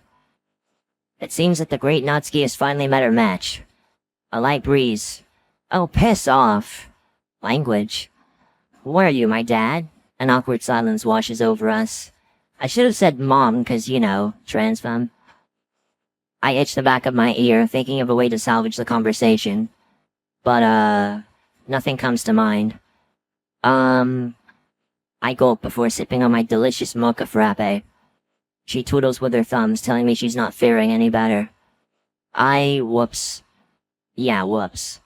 I didn't mean that. Yeah, I figured. That's alright. Sorry for, you know, ruining the vibe, I guess. I think I found a way to salvage this. Wow. What? Just wow. What is it? Did you, Natsuki, just apologize? How the mighty have fallen. Oh, har har, stuff it, asshat. least I only apologize when I need to. Not every 6 seconds like a blubbering idiot. Sorry. Point taken. And just like that, we're back to laughing at ourselves. Conversation salvaged. As we sip our drinks, I look back out through the door, getting a bit getting a better look of the area we're in. Whoa, we're in the fancy part of town. We were in such a rush, I hadn't really picked up on where we were. Explains the eye-gouging prices. Eye-gouging? Yeah, like I want to gouge my eyes out from just looking at the prices. Uh-huh. I'm surprised you could even afford it. I'm surprised I could too. I think the very last thing I want to do right now is check my bank balance. Slow down there, Miss Financially Responsible. Only the best from me. Like your amazing sewing, and cooking, and baking. No, please, lay it on me some more. How about my inability to run properly? Wait, you can't run properly? Oh god, I've opened Pandora's box. Oh yeah, I remember, you totally run weird. You always flail your arms and stuff. And you have this funny waddle. I wasn't really in a position to make fun of you then, but it's fair game now. She starts laughing maniacally. Man, you're like a penguin. You got it out of your system yet? One more, then I'm done. Alright, hit me. You run like Yuri. Yuri runs? No, you son of a bitch, I'm actually crying. What? That was a serious question. I just didn't think she'd be the type to run. There was this time in gym class where we had to run a mile around the school, and, she ran kinda like you did. And unlike you, she has an excuse. You're killing me, Natsuki. I know. I'm on a roll right now. At least you found your mojo again. You were letting me get too many hits in. I had to show you your place, right? Sure did, Natsuki. You sure showed me. We laugh in unison while we finish off our drinks. So... ready to brave the Arctic winds again? Do we have to? Come on, Natsuki, it can't be that bad. I guess you're right. Natsuki puts her coat back on. Pushing in our seats, we head outside to the high street. All at once, we're hit by the freezing cold wind once again as if it followed us. God, it's freezing. Jinx. Double jinx. Hey, you can't speak until I say your name. Damn it. Looking for a way to avoid frostbite, my eyes turn to a local clothes shop. Desperate to try to avoid the cold, I pointed at it in hopes that she'll take pity on me. That store over there probably has some nice heating. Fancy some window shopping? Yeah, there's some window shopping. Also, she punches me in the good arm. Why? You broke the jinx. I don't make the rules, Arin. I don't make the rules my ass. So I can talk again? Maybe. So, where'd you... Before I can even finish my sentence, Natsuki has yanked me into the clothing store. Ah, that's much better. Yeah, thank God for central heating. Tell you what, though. Since we're here, we could probably pick something up to keep us warm. Good call. I'm starting to think you enjoyed being frozen. Not particularly. Anyway, first order of business. I pulled 2 pairs of soft, fluffy black gloves off the shelf nearest me. Like 'em? Love 'em. Good, 'cause they're the cheapest ones I could see. She scoffs, mockingly dropping them as though they're contaminated. Ew. Ouch, right in the bank account. She kneels down to pick them back up and immediately runs to the counter to pay. Not your bank account. Huh? I'll get them, I have the change. You sure? Yeah, I think I've spent enough of your money by now. If you say so. Miss Financially Responsible. Point taken. Scanning the shelves, I take notice of a sky blue beanie fitted comfortably atop a mannequin. It's also got a matching scarf draped around its neck. Yanking the hat off, I hold it over my head as if it were a crown. Hey now, what do you think of this? Ooh, that's like my favorite color. Huh, I always assumed your favorite color was pink. I actually hate pink, in case you couldn't tell. Her favorite color, huh? I impulsively unwrap the scarf and take it with me, stuffing it into the hat as I do so. Approaching the other till, I hand the hat to the cashier. Natsuki calls to me from her till. Hey, Arin, do you think you could afford these? She triumphantly waves around a pair of bright purple earmuffs. Didn't you just tell me you were done spending my money not 2 minutes ago? Hey, I never asked you to buy them. Just wanted to know if you could afford them. You know, being financially responsible and all. Very funny. She places the earmuffs back in place on its mannequin. Looking back to my till, I glance at the price I'm in the process of paying and immediately go. My contactless card beeps, signaling my immediate bankruptcy. The cashier bags my hat before sending me on my way. Natsuki follows, already pulling her gloves on. She hands my pair to me. I have to awkwardly push up my jacket sleeves in order to pull the gloves on properly. I consider handing the scarf to her right now, but I think I'll wait. There's gotta be a better moment. Instead, I pull the beanie over my head, scarf sandwiched between my head and the hat. I figured the hat would suit you, but it doesn't seem to fit you properly. Then again, maybe you just have a huge head. Bulbous? Bulbous. In fact, give me your phone. I'll show ya. Alright. I hand it off to her. There you go. Bulbous. Gee, thanks. The cold, while still frigid, is made more bearable with our new purchases. So, where to? Let's see where the wind takes us. That was an awful pun. I know. Oh, this is definitely copyrighted. I know this melody.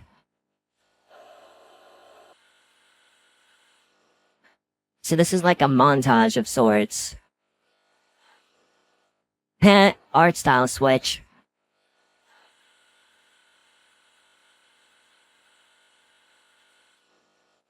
You know what? At the end of this, I'm going to see which tracks are copyrighted.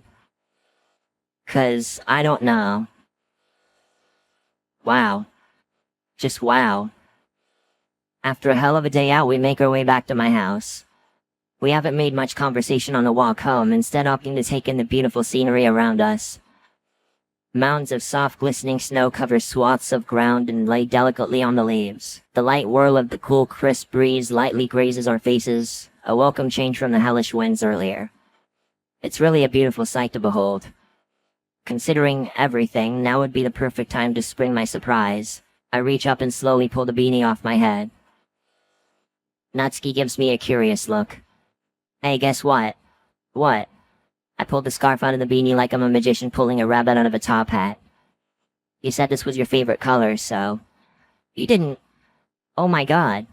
Oh, you beautiful bastard. She immediately wraps me in a warm embrace. You didn't have to, you know. Hey, I wanted to. It was pricey, but worth it to be called a beautiful bastard. How much money do I have to feel guilty over you spending on me? I separate from Natsuki looking for the price tag on the scarf. Oh, that doesn't look right. Wait a second. I dig into my pocket looking for the discarded price tag for the beanie. That's the exact price I paid. Oh no. None apparently. Huh? You know how I hid it in my hat to surprise you with it? Yeah? Well, I guess the cashier didn't know it was there. And I was too distracted to notice. Natsuki does a double take. You shoplifted the scarf? Accidentally. Oh god. You idiot. Only you could accidentally steal something. I have to take it back, or at least go back and pay for it. Natsuki goes silent. Wait. If you do, what if they call the police? I don't think you should risk getting yourself in trouble over this, Arin. God, I don't know. It was a mistake. Crap. Do we keep it? I look to her for advice. It'd be safer to, right? I should at least pay. But I don't know if I can even afford it after our dinner. Maybe we should, she dons her ill-gotten scarf. Forget about it? I suppose. Hey, at least it looks nice on you. Crime has never been so pretty. Thanks, Arin. Even if you did accidentally steal it, it's a nice gesture. She gives me a grin and we resume our walk back home. Bracing for the cold, I pull the beanie back over my head. I consider trying to carry the conversation further, but the silence is nice too. At least I can weigh up my options regarding the scarf. I could return it, or at least pay for it and apologize. But on the off chance that the police get involved, I'd be fine with it normally, but considering Natsuki's... Yeah, I probably shouldn't. At least for her sake, it'd be better to... I love you. Aw, wait, what? I stare at her, my expression filled with bewilderment. Nat? Yeah, that's me. Did you just... Natsuki? I had to get it off my chest at some point. Wow. I stepped back for a moment, still trying to register what I've just heard. My body, ignoring the layers of warmth put onto it, begins to shiver. My heart is pounding against the edges of my rib cage. Don't look so surprised. After everything that's happened, after everything that you've done for me, anyone in my position would be stupid not to. So yeah. Fuck, I think I might actually love you. I'm sorry. Oh my god, do you ever stop apologizing? Just say you don't like me back and let's get this over with. Better than leaving me in suspense. Wait. I didn't mean it like that. Oh god, just give me a second. My mind can barely process what just happened. Natsuki just confessed to me. I didn't even think for a second that she might reciprocate. But here I am, standing here not saying anything when she made the first move. I have to say something. I mean, I love you. Too. I love you too. Obviously. You do? Of course I do. I'm just kind of stumbling over my words because, I mean, really? You do? Of course I do. I've said it twice now. Well, great. I throw my hands up in the air. I love you. I love you too. Holy shit. I love you, I love you, I love you, I love you. It feels weird to say anything else now. I mean, I love you just sounds so natural. Why are we not shouting but sort of raising our voices? I don't know, should we stop? Might be an idea. Okay. Our game of whatever this is concludes in laughter. Natsuki backs away for a second, before okay. She's kissing me. This is an interesting development. Who am I kidding? This is fucking amazing. She backs away, still giggly. But then Natsuki turns and goes to wipe her eyes. Oh, you asshole, you made me cry. Oh, good tears, right? Of course they're good tears, idiot. I messed up the emphasis. You know. This is just a really exciting thing for me. Okay, sorry. Even though it's happy tears, I still instinctively put a hand on her shoulder. So, forgive me for asking, but does this make us, a couple? You know what? I think it might. Perfect. Clearly already bored of our new relationship, Natsuki turns away and starts shoveling snow off a nearby parked car. Damn, relationship. That's gonna take a while to wrap my head around. She hit me with a snowball, didn't she? From what seems to be thin air, however, a snowball hits me square in the face. I recoil, stunned. Oh, you son of a... Ha! Right in your dumb face! That's it. If she wants a snowball fight, I'll give her a snowball fight. I duck for cover behind a bush as she's already packing another. I begin to collect my own. Her footsteps crunch in the snow as she creeps towards me. As I poke my head around, I'm clipped by Natsuki's next snowball.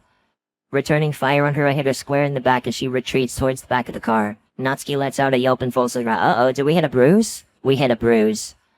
Natsuki, now on her hands and knees, holds her back in pain. Oh god, are you okay? Oh shit. I rush over to her side, taking a knee to make sure she's not injured.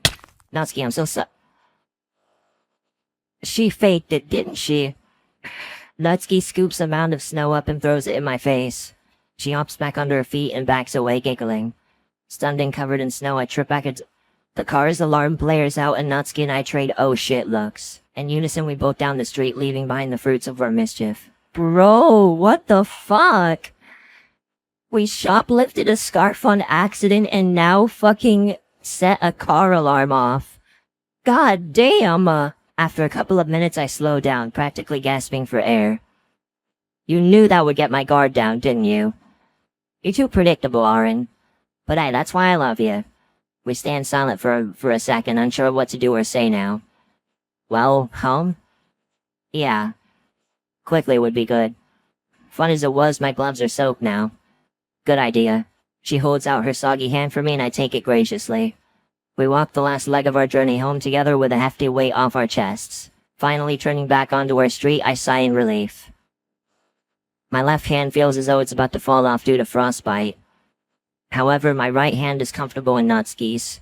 Well, comfortable enough given her iron grip. But I don't mind.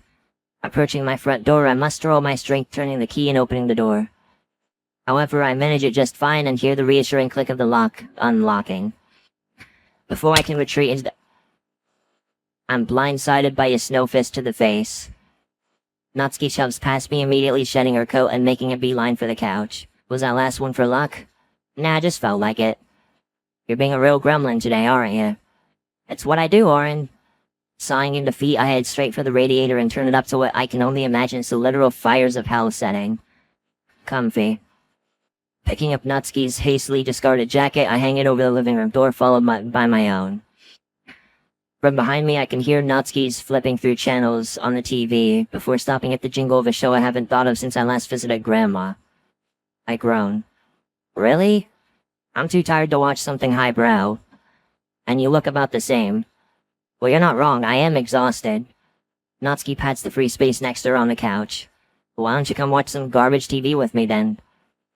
Hey, if I wasn't watching it with you, accepting defeat, I'd sit down next to her. Catching me by surprise, she puts her arm around my shoulder. I struggle to reciprocate, but eventually find a comfortable spot. The TV is neck deep into the awful soap opera as far as I can tell anyway. Not like I'm really paying it much mind. Natsuki yawns. Like catching a bad cough, I can't help but do the same. Man, I'm really tired. Really. Monday, 2nd of October 2017. That's another thing. Back to the whole British thing. That's another thing. They use day, month, year format, which is extremely common outside of the States. So this person is most definitely British. Like the author, I think. Or something similar. Waking slowly from my nap, I turn to realize that Natsuki's still fast asleep next to me. Groaning, I realize what day it is. Monday. A school day. Turning to Natsuki, who's loudly snoring, I can't help but notice her black eye. While miles better than it was when I first saw it, it's still a little worse for wear. I just wonder if she'll be able to cover it up well enough to risk school. I have to hope so, because either of us missing another school day would be bad news. Crap. Well, if we're not already too late, that is. I clumsily reach over to the coffee table. I clumsily reach over towards the coffee table, trying to pinch my phone without disturbing Natsuki too much. 7:03 a.m. Yeah, we're definitely going. Well, now's as good a time as any to get myself ready. First things first, though. I have a pink furball latched to me that I don't dare wake. With the precision of a bull in a china shop, I slip away from her grasp and rush upstairs. Maybe she didn't notice. With a towel around my waist, I vigorously scrub my hair with another as I enter my bedroom. After drying my hair, I dig through drawers for my school uniform. Bingo. As I get myself dressed, I hear the ever-familiar creaking of my stairs.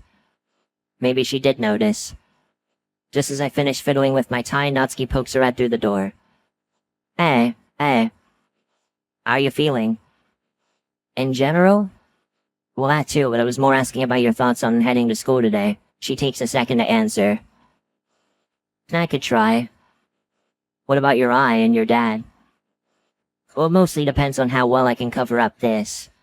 She points towards her eye. Yeah, the swelling isn't nearly as bad, right? Think you can cover it up? I can make a decent effort. I've gotten pretty good with makeup the past few years.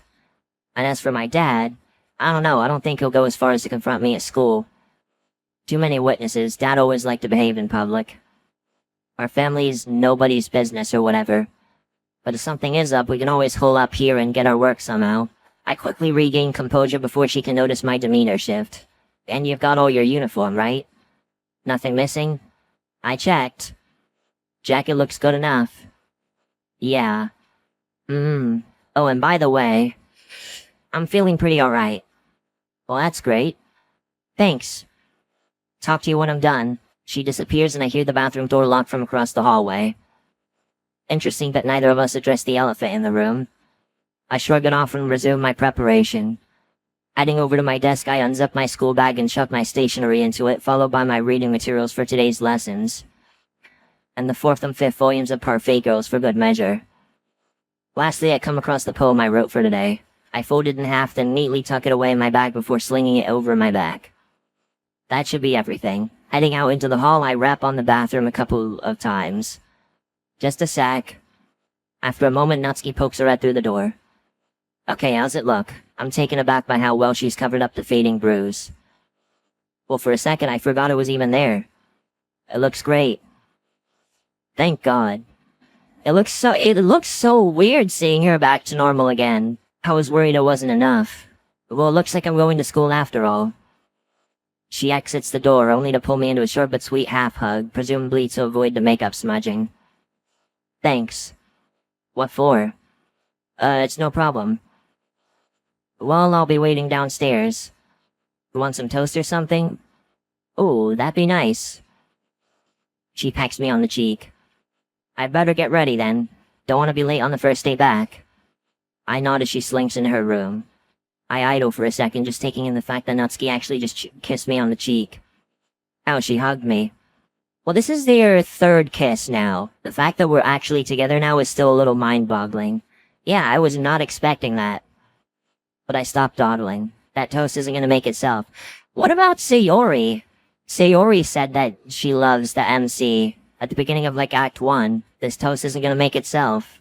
The final bell rings, signaling the end of the school day. The students around me already waiting to go all pile out through the door. While it was simple enough to catch up with what I missed on Friday, I can't make it a recurring habit. If I fall too far behind, I'm kinda screwed. Truth be told, though, it feels good to be back at school. Not because I particularly enjoy it, but because the rigid timetable gives me something to do. Something I think I desperately need, given how erratic the past few days have been.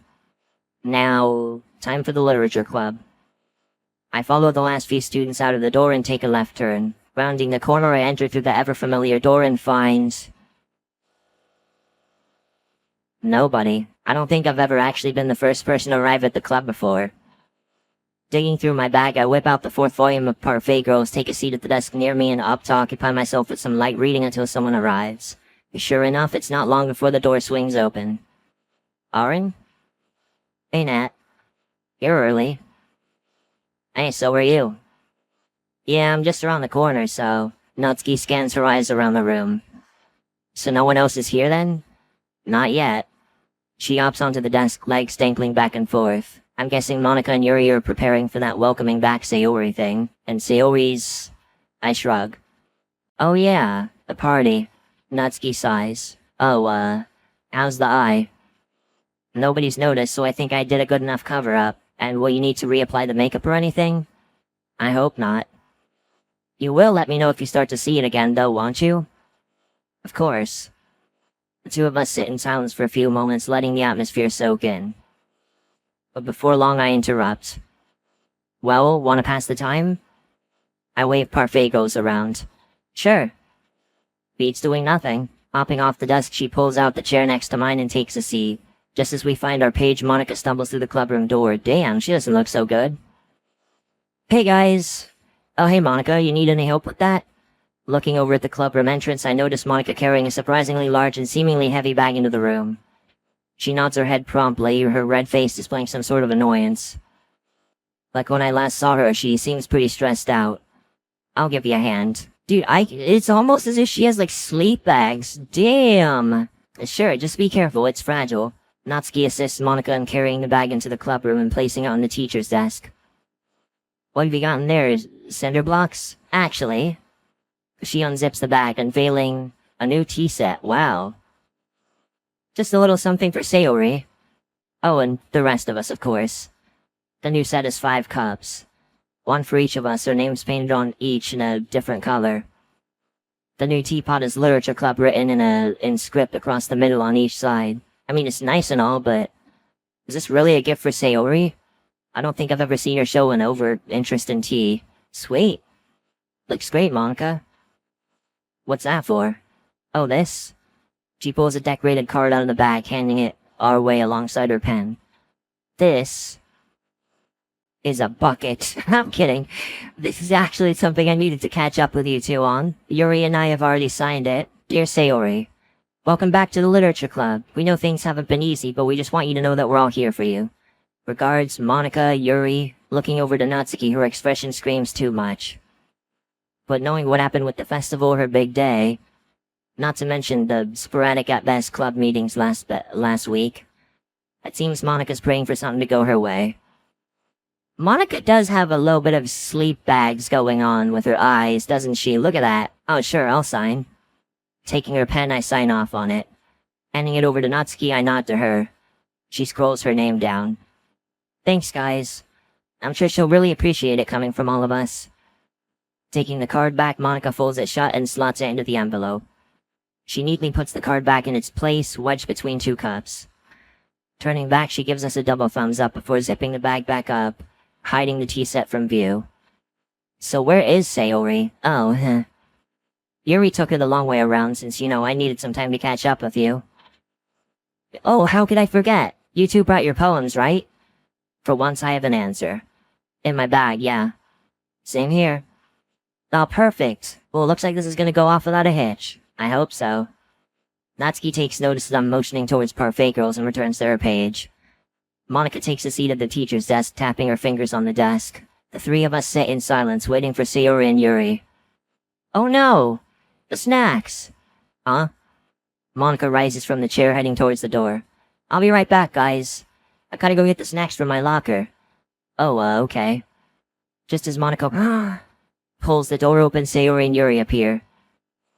That's what I'm— Oh, hey, Monica. Monica passes by them without a word, disappearing down the hall. Where is she? The four of us gather around some desks that have been pushed together. She said something about going to get some snacks. Oh, snacks! Yeah, hopefully she won't be gone for long. Luckily, it only takes a minute or two for Monica to return with a frankly ridiculous supply of snacks. She's standing in the doorway, arms filled with chocolate bars, cookies, and peanut butter crackers, and all of which I recognize from the store. Sure enough, I can spot the white chocolate bar buried somewhere in there. Oh, wow. You weren't lying when you said snacks, Monica. Well, it wouldn't be a proper welcome back without 'em. Monica empties her arms onto the desks before taking her own seat opposite Natsuki and I. Careful, Monica, you nearly spilled the goods. Sorry, I'm just excited to have our vice president back. I really want this to be a special occasion. So, Yuri, do you want to do the honors? Oh, of course. Well, now that everyone's here, Monica and I have actually prepared a surprise for everyone. Monica strides over to the teacher's desk and unzips the backpack lying in wait. The new tea set is revealed to everyone. I feign surprise. It's not much, but I thought it'd be nice to share. Oh, this looks so elegant. Thanks, Yuri. Thank you. And hey, the cups are bigger. Thanks, Yuri. This must have taken a lot of preparation. Thanks. It seems Yuri can hardly contain her excitement. Oh, it's nothing. I couldn't have done it without Monica, though. Oh, don't mention it, Yuri. If so, would anyone care for some tea? That'd be lovely. Oh, yes, please. Ditto. Yeah, thank you. Noting the reception, Yuri carefully whisked the Literature Club's new teapot away.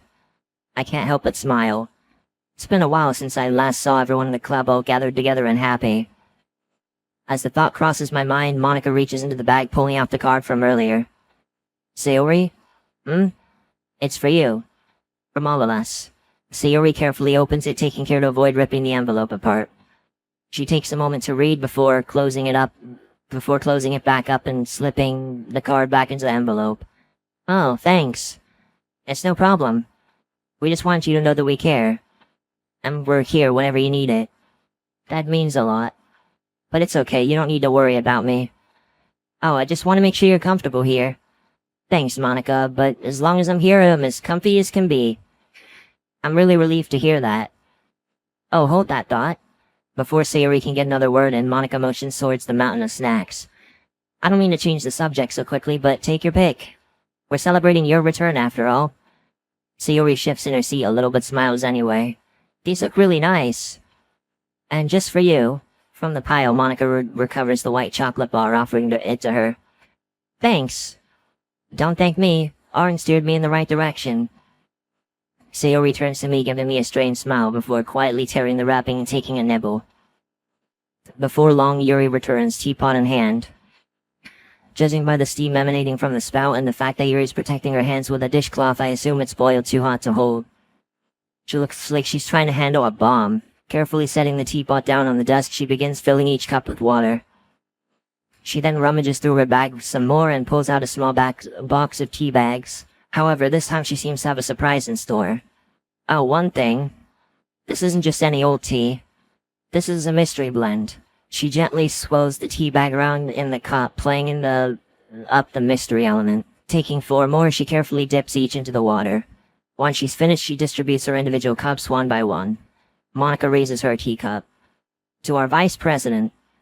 We all awkwardly join her in her impromptu toast to Sayori. This is weird. I can tell that Monica's really trying to pep her up, but it's coming across as forced. And even I can tell that Sayori doesn't seem to enjoy the attention. But I keep the observation to myself and join the other club members in taking a sip. The tea is... Natsuki kind of flinched. The tea is very tart, but also oddly sweet. I can't for the life of me figure out what it is, but it tastes great. Would it happen to be oolong? This is really nice, Yuri. Yeah. Absolutely. Yeah, it's good. What is it? Yuri, pleased with her selection, sits more relaxed in her seat. It's a mystery blend for a reason, Arin. Damn it. Nah, I got nothing. Natsuki shrugs, surmising the same. Why don't y'all guess a flavor and I'll let you know if you get it? You're on. Predictably, Sayori is up for the challenge. She takes a long sip from her cup. Monica and I follow. I'm still not sure what it is. This is driving me crazy. Like it's right on the tip of my tongue, but I just can't figure it out. Puppy eyes aren't going to win me over, Sayori. This is impossible. Can we get a little hint? Okay. This plant is organic rooibos, onibush, and blueberries. That wasn't much of a hint. It seems it's lost on everyone else, too. Everyone except, out of the corner of my eye, I notice a grin spread across Monica's face. She's definitely figured it out. Any guesses? Unusually, Monica begins mouthing something seemingly in Sayori's direction. She turns away, trying to avoid her gaze. Natsuki glances towards me, clearly irritated by Monica's coddling. Yuri, noticing this, turns to Monica. Monica, I take it you must have a guess? Oh, maybe. Is it blueberry cheesecake? That's correct. It's supposed to taste like blueberry cheesecake. Oh, good job, Monica. Yeah, well done. Grats. We all share an awkward moment of silence after the half-hearted celebration. The tension in the air is palpable. Everybody saw what Monica tried to do. It just seems nobody wants to address it. Even Monica can sense that she messed up. Sayori crumples the chocolate bar wrapper. Desperate to salvage the moment, Monica approaches her. Oh, don't worry, Sayori. I can get those for you. With the smile of a caring mother, she outstretches her hand, waiting for Sayori to give up her garbage. Oh, well, alright. Monica trots over to the door and hastily exits the classroom, likely in search of the trash cans down the hall. Taking this moment of solace, Yuri and Sayori seem to quietly convene. It's no wonder who they're talking about. Giving them their privacy, I turn to Natsuki. We need to do something. Oh, I racked my brain before. Poems? Yeah. Yeah, okay. You bring it up. I might burst a blood vessel if I have to deal with her crap for another minute. Hey, she's trying, even if she is, screwing it up at every turn. Yeah. Right on cue, Monica returns empty-handed. I suppose now is as good a time as any to bring it up. Monica? We were thinking maybe it's a good time to exchange poems. Oh, yeah, good idea, Arin. As if she's just been blessed by God, Monica snaps back to her usual confident self. Okay, everyone. We've not read each other's poems in a while, right? Well, how about we do that now? If you'd like to get yours ready, then we can pass them amongst each other and... As if like clockwork, Yuri, Natsuki, and myself all begin digging through our bags. Oh no. Sayori lingers around, unsure of what to do with herself. Monica, having gotten her poem ready, notices Sayori. I hastily mouth a sorry to her. Sayori, have you got a poem? I mean, I totally understand if you haven't. I know the club might have been a low priority. Guys, you haven't been low priority. I didn't really think to write a poem, but all I've wanted to do since I got home is come back here. Sorry, Sayori, I didn't mean to assume. Well, in that case... Guys, if you want to pack them back up, maybe we'll do this another time? When Sayori can join in. Oh no, it's alright. I'd still be happy to read the others' poems. Besides, I wouldn't be the I wouldn't want to be the reason for holding everyone else up. But I don't want you to feel left out, Sayori. I'm sure they don't mind holding the poems back until... Monica, I really think you should let Sayori make the decision. Yeah, it should be up to her. Monica finally seems to notice that all eyes are on her. Natsuki looks like she could tear her to shreds. Before Monica can pick up her sentence, however, Sayori takes a stand. You know, it probably is best if we leave the poems for tomorrow. Oh. Well, if that's what you want. Once again, we're all at a loss for words. The silence is so deafening it's honestly difficult to handle. I can only imagine how much pressure Sayori is under. Eager to remedy the situation, I contemplate heading over to her to ask how she's doing. But something tells me that's the last thing she'd want. Besides, she's already talking quietly with Yuri. And now the two are packing up together. We're already halfway out the door when Monica notices. Guys? She rushes over, presumably to ask her what's up. They both disappear into the hallway. Natsuki stares me down with the same guilty expression I can feel forming on my face. I feel a lump in my throat. Right, screw this. I'm gonna go talk some sense into Monica. Are you sure? Or are you gonna do it? Before I can get a word in, Natsuki's already stormed off after them. I consider following, but I think my face is the last one that any of them would want to see. A few minutes pass by with no sign of anybody. Natsuki's right. Why didn't I speak up sooner? She's going out of her way to try and fix things. I mean, even Yuri had to intervene. What a great job I did sticking up for my friend there. I take a sip of my now lukewarm tea to try and calm my nerves. Maybe I should. Arin? Monica's back. Alone. I think that'll do it for the club today, Arin. Don't worry, I'll clean up the mess. It's clear Monica's shaken by Sayori's abrupt exit.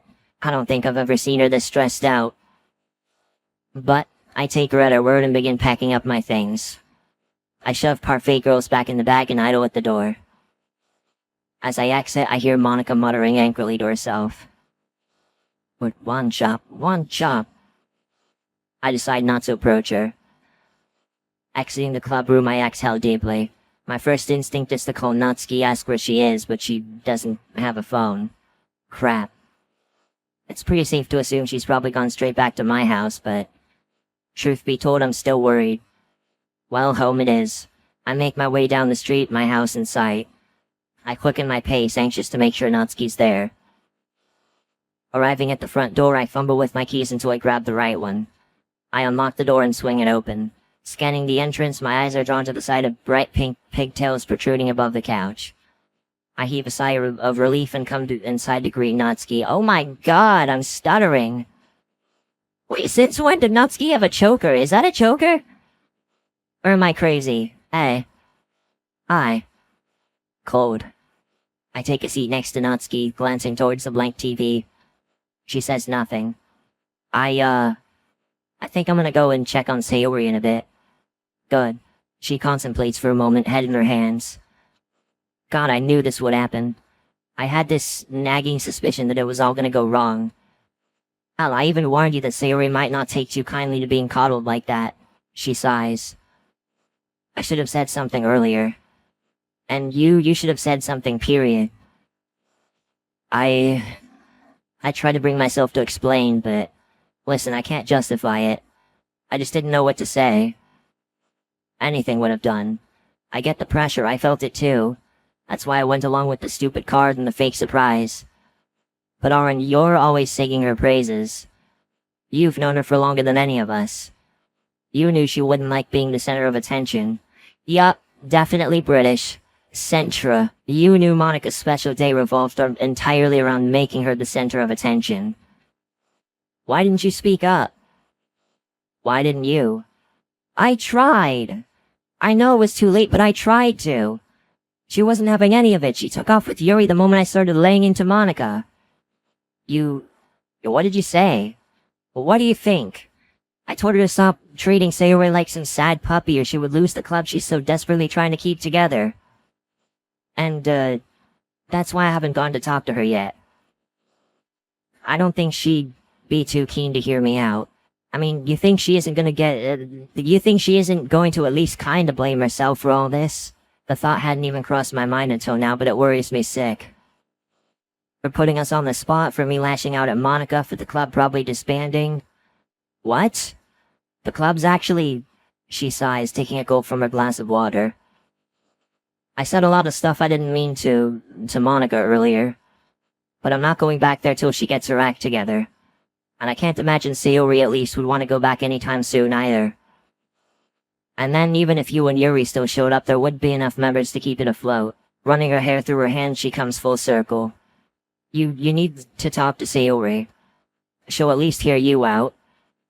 You explain that you're very sorry for leaving her high and dry like you did, that you want to make up for it, and you do whatever you can to make up to her.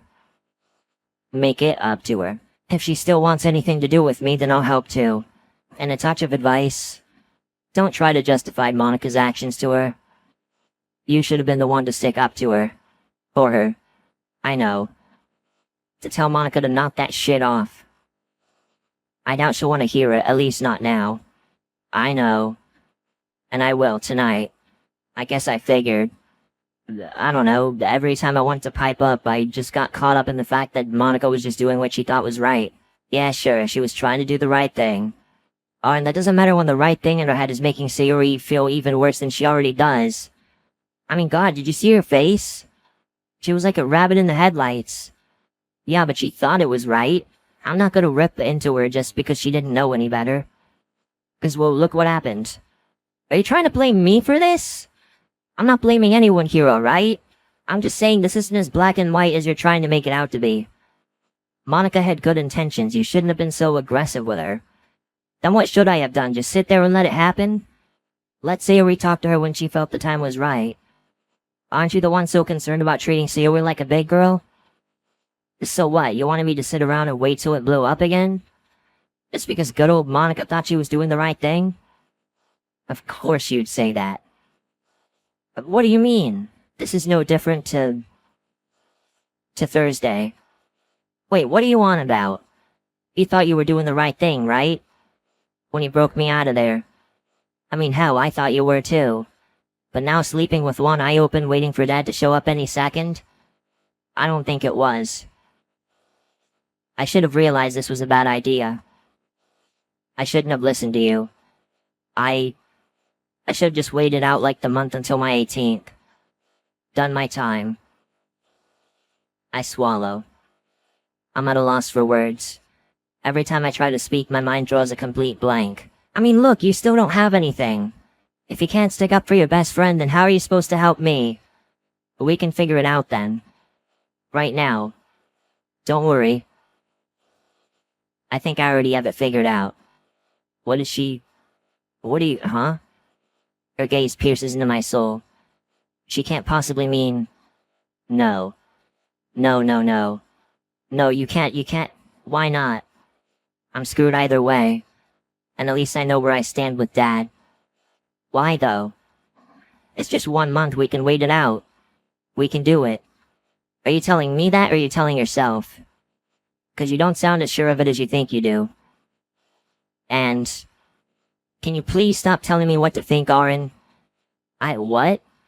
You keep on telling me everything will be alright, but you have no idea what you're doing. What in the world is she saying? Fuck. I feel like I'm gonna suffocate in here. I need to get out. I need space. Hey, wait, where are you going? I need a few hours. Some fresh air. Wait, Arin. I grab my jacket from the rack on the front door. I have my keys and I'm gonna lock the door behind me once I'm out. Arin, just wait a second. Answer for nobody. I'll let myself back in. Arin, isn't talking the one thing you need to do? I can't talk if I can't think, Natsuki. And I need time to do that. Fine. The word lingers in the air as I reach the exit. Pulling the door to, I let myself out into the chilly street. I should talk to her. Next door. I rap on the door harshly. Weather being what it is, I dig into my pocket for my gloves. As I pull them on, I'm greeted by Sayori. Arin. Can we talk? Like now? What? Are you coming inside or what? It's freezing out here. Are you okay with going for a walk? I need some fresh air. Now it's after dark. Geez, I guess. I'll grab my coat. Mom's asleep, so I think I can sneak out for an hour. Do you know where I don't have a clue. I just want to walk. Okay, how about I take you on my little route? Your route? Yeah, to clear my head. By the sounds of things, that's what you need too. Sayori reaches over to her door, pulling a coat off the rack before trudging outside. Taking a left? Sure. We walk past my house. I don't see Natsuki in the window. Down the street, Sayori takes another left. I follow. So you're here to talk, right? Yeah. Well, I'm listening. What's up? Well, I think it goes without saying, but I'm sorry for not sticking up for you. I just didn't know how. And I want to make up for it however I can. Arin, don't worry about it. I don't think anyone really knew what to say. And for what it's worth, I know Monica was just trying to help. She came off a little strong. I'm not upset with her because of that. I understand why she's trying so hard. It's just, even despite her intentions, it doesn't feel good to be babied like that. It's like, arg. It's not that hard to just treat me like she always used to. It makes me feel like I've done something wrong. Yeah. That's why I want to apologize. You really don't have to, Arin. It was pretty awkward for everyone. I get why you couldn't speak up. It's not just that. I ran into Monica way back on Friday while she was getting supplies for everything. I didn't think much of it at the time. I should have told her to be careful not to overdo it. Well, it's not like you could have known. We make our way down another side street. Noticing the look I gave her, she continues. Arin, it's not your fault. It's not anyone's fault. You've been my best friend for years. I should have known better. Don't beat yourself up so much. I'm okay, really. It may have been the most tense, uncomfortable 10 minutes since, thinking about it, it hasn't really been a very good week. But still, it was just that 10 minutes. It's over now. So don't worry about it. Alright, if you say so. But if it'll make you feel better, I accept your apology. You do know you can talk to me if you're ever feeling down, right? Of course, Arin. I don't need to be reminded every 3 seconds, Heck, you were the first person I ever opened up to about what I was going through. If it wasn't for you... Yeah. Besides, isn't that what I'm doing now? Huh, yeah. Time to change the subject. But not to her. Not yet. So how long have you been taking these walks? I used to only walk when I couldn't sleep, but my therapist recommended I do it more often. So now I just do it whenever I feel like I need it. Never really took you for a big walker. It's probably because you were still asleep. I'd be up until I don't even know when. And I was sick of doing nothing with that time, so I just walked. At like 5 in the morning. I was probably only out for 10 minutes the first time. And yeah, it helps. For once I enjoy the silence, even if it's just around the block, And I feel like I can get through the next 12 hours without feeling like a burden to everyone. I feel like it goes without saying now, but you've never been a burden, Sayori. If I ever did or said something that made you feel that way, you didn't, Arin. Well, you didn't mean to. I still have a hard time thinking otherwise. But these walks usually help take some of the edge off. Well, if you ever get bored of the silence, I could always make things a little more interesting. Plus, it's the opportune time to just hash stuff out, Arin, waking up at 6 in the morning on a Saturday to go for a walk? When you put it that way... It's been a while since I've heard her laugh. It's refreshing and a little relieving, too. We start making our way up a pretty steep incline. It's not like I wouldn't have enjoyed your company. It's just the earlier I got out, the better. Especially when I could catch the sunrise. That room to think. I guess it finally gave me the push I needed to finish Dear Sunshine. If you remember that. God, yeah, it feels like a million years ago now. But you weren't worried about some random creeps that could be lurking around? What, a prowler in this neighborhood? Just being out so early with no one else around. Seems like the perfect recipe for trouble. You watch way too much anime. But what's that saying? Art imitates life? Isn't it the other way around? Life imitates art. Maybe. Am I wrong though? I know better than to go down any dark alleys, Arin. I've never had to deal with any random creeps, but I don't have to worry about any of that now. Because you're doing these walks at a reasonable time now? Well that, but also, Sayuri jumps up and pulls me in a quick tight hug. Eh? Because I had my best friend to protect me, obviously. Oh yeah, me and my big manly muscles. I return the hug and set her down. We continue walking along the sidewalk until we reach the top of the incline. We're greeted by a cliff-top road winding along the edge of the cliff. Guardrails fence us in. I can hear the crashing of waves against the cliff face far below. Yeah, not bad, is it? Not bad at all. You walk all the way down there? If I plan to stay out for like 2 more hours, that road carries on for miles. I usually just hike up for the exercise. Oh, and the view. Yeah. So, wanna take a seat? She points across the road to a dingy little bus stop. Sure. We cross the road hastily before sheltering in the bus stop. At least it protects us from the wind. Anyway, I know you didn't walk with me all the way up here just to apologize. So what's really going on? I notice I'm not saying anything. Why can't I bring myself to say the words? It's just the two of us stuck in the house together. It just gets a little claustrophobic sometimes, you know? But it's alright. Okay, it's not really alright. Trouble in paradise, huh? I nod. How is she? Oh, you know. Well, you saw how she blew up. You tell me. Monica didn't deserve that. But I guess, well, I get it. Yeah. And now, she thinks she wants to go back home and I don't know what to do. Oh no. Why? 'Cause I need to grow a backbone. She said something like, if you can't even stick up for Sayori, how can you protect me? Sayori doesn't respond. I know she's right. I just need to prove to her that I can. Well, you need to remember that she's scared. Scared and alone. She's not alone, but she feels it. Isolated? Isolated. And if she feels isolated, she's gonna want somewhere normal to return to. Even if it's bad for her in the long run. How could she feel alone like that?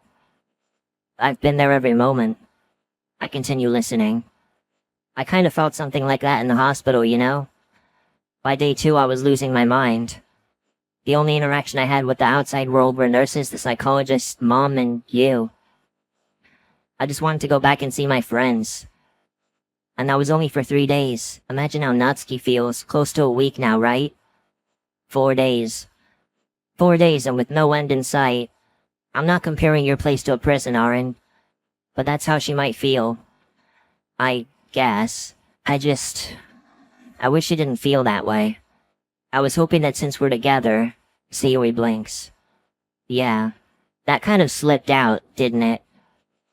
A longing, stinging silence. Hey, if I learned anything from my therapist, Arin, it's that a relationship doesn't fix things. It can help to fix things sometimes, but it's not a cure-all. You love her, right? I exhale and nod after a moment. Yeah, a lot. Then I think you should sit down with her and talk. Really listen to her issues. But I do listen to her. I've done nothing but she has to feel like she's being listened to, Arin. Otherwise neither of you are going to get anywhere. Sayori draws a deep breath and looks out towards the sea. I certainly didn't feel listened to back then.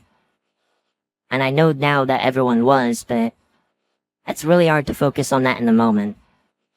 I think Nats feels the same way is all. I internally shudder at what she, however unintentionally, implied. She pauses for a moment before bringing her gaze back to me. She holds my hand and squeezes it. Geez, she's freezing. I can even feel it through my gloves. I know that your first thought is to help and protect your friends. I, of all people, know that. That's one of the reasons you're my best friend.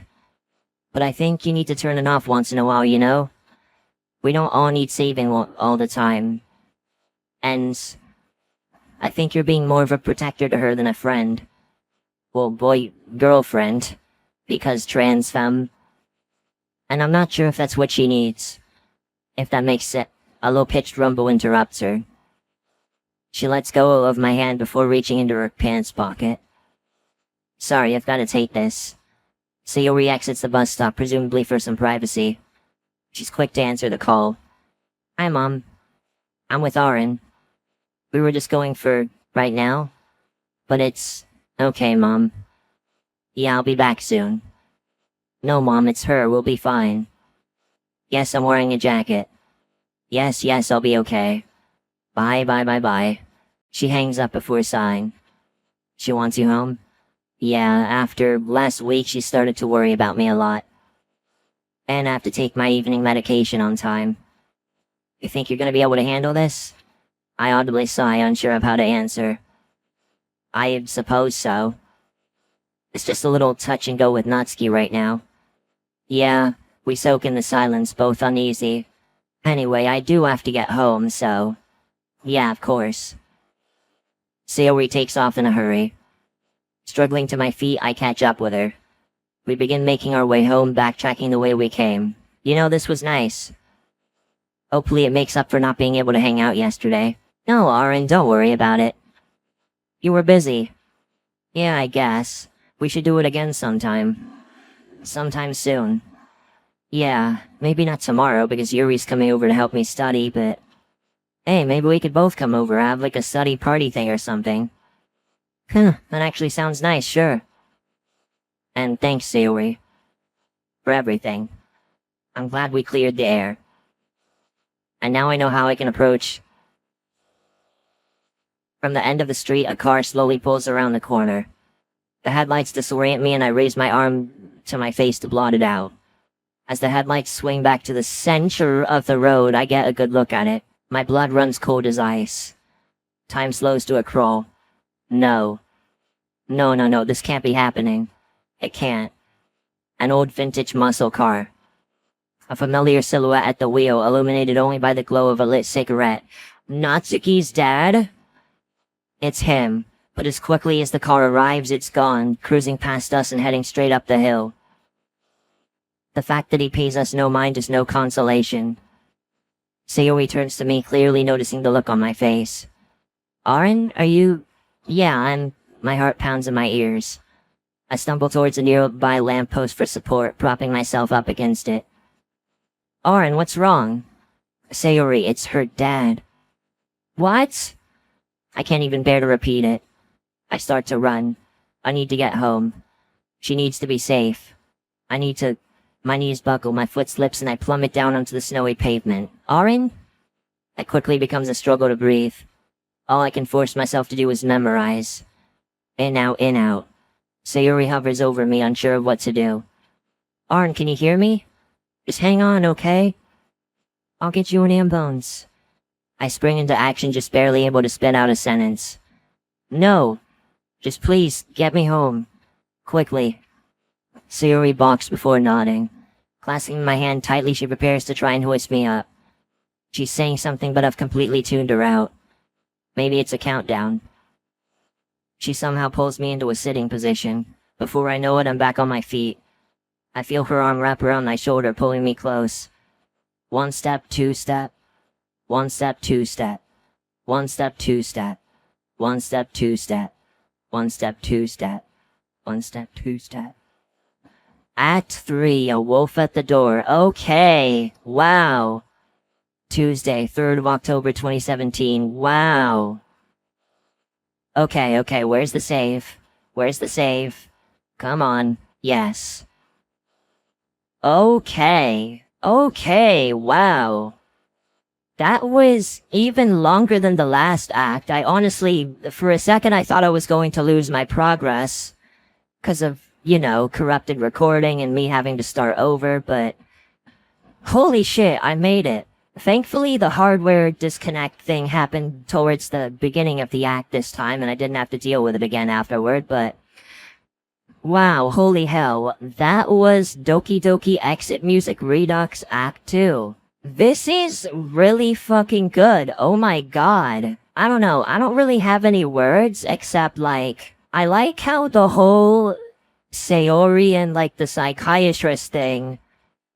She uses that to like give the MC advice on how to deal with Natsuki. That's really cool.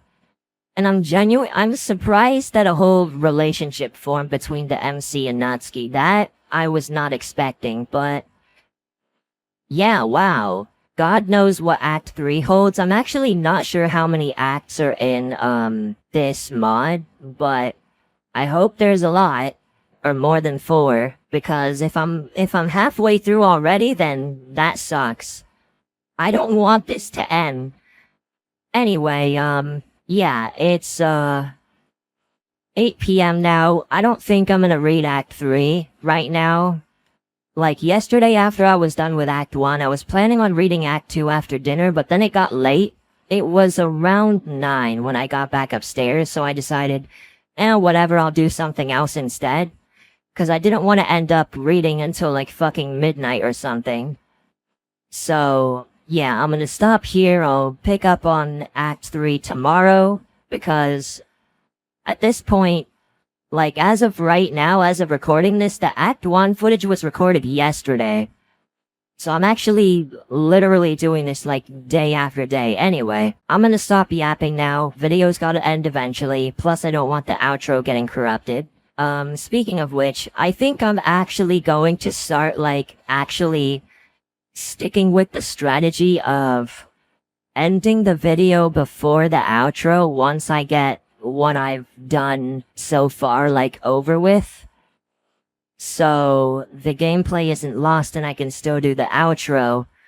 And then if the outro gets corrupted, then I can just start over from the outro instead of having to do the entire video over.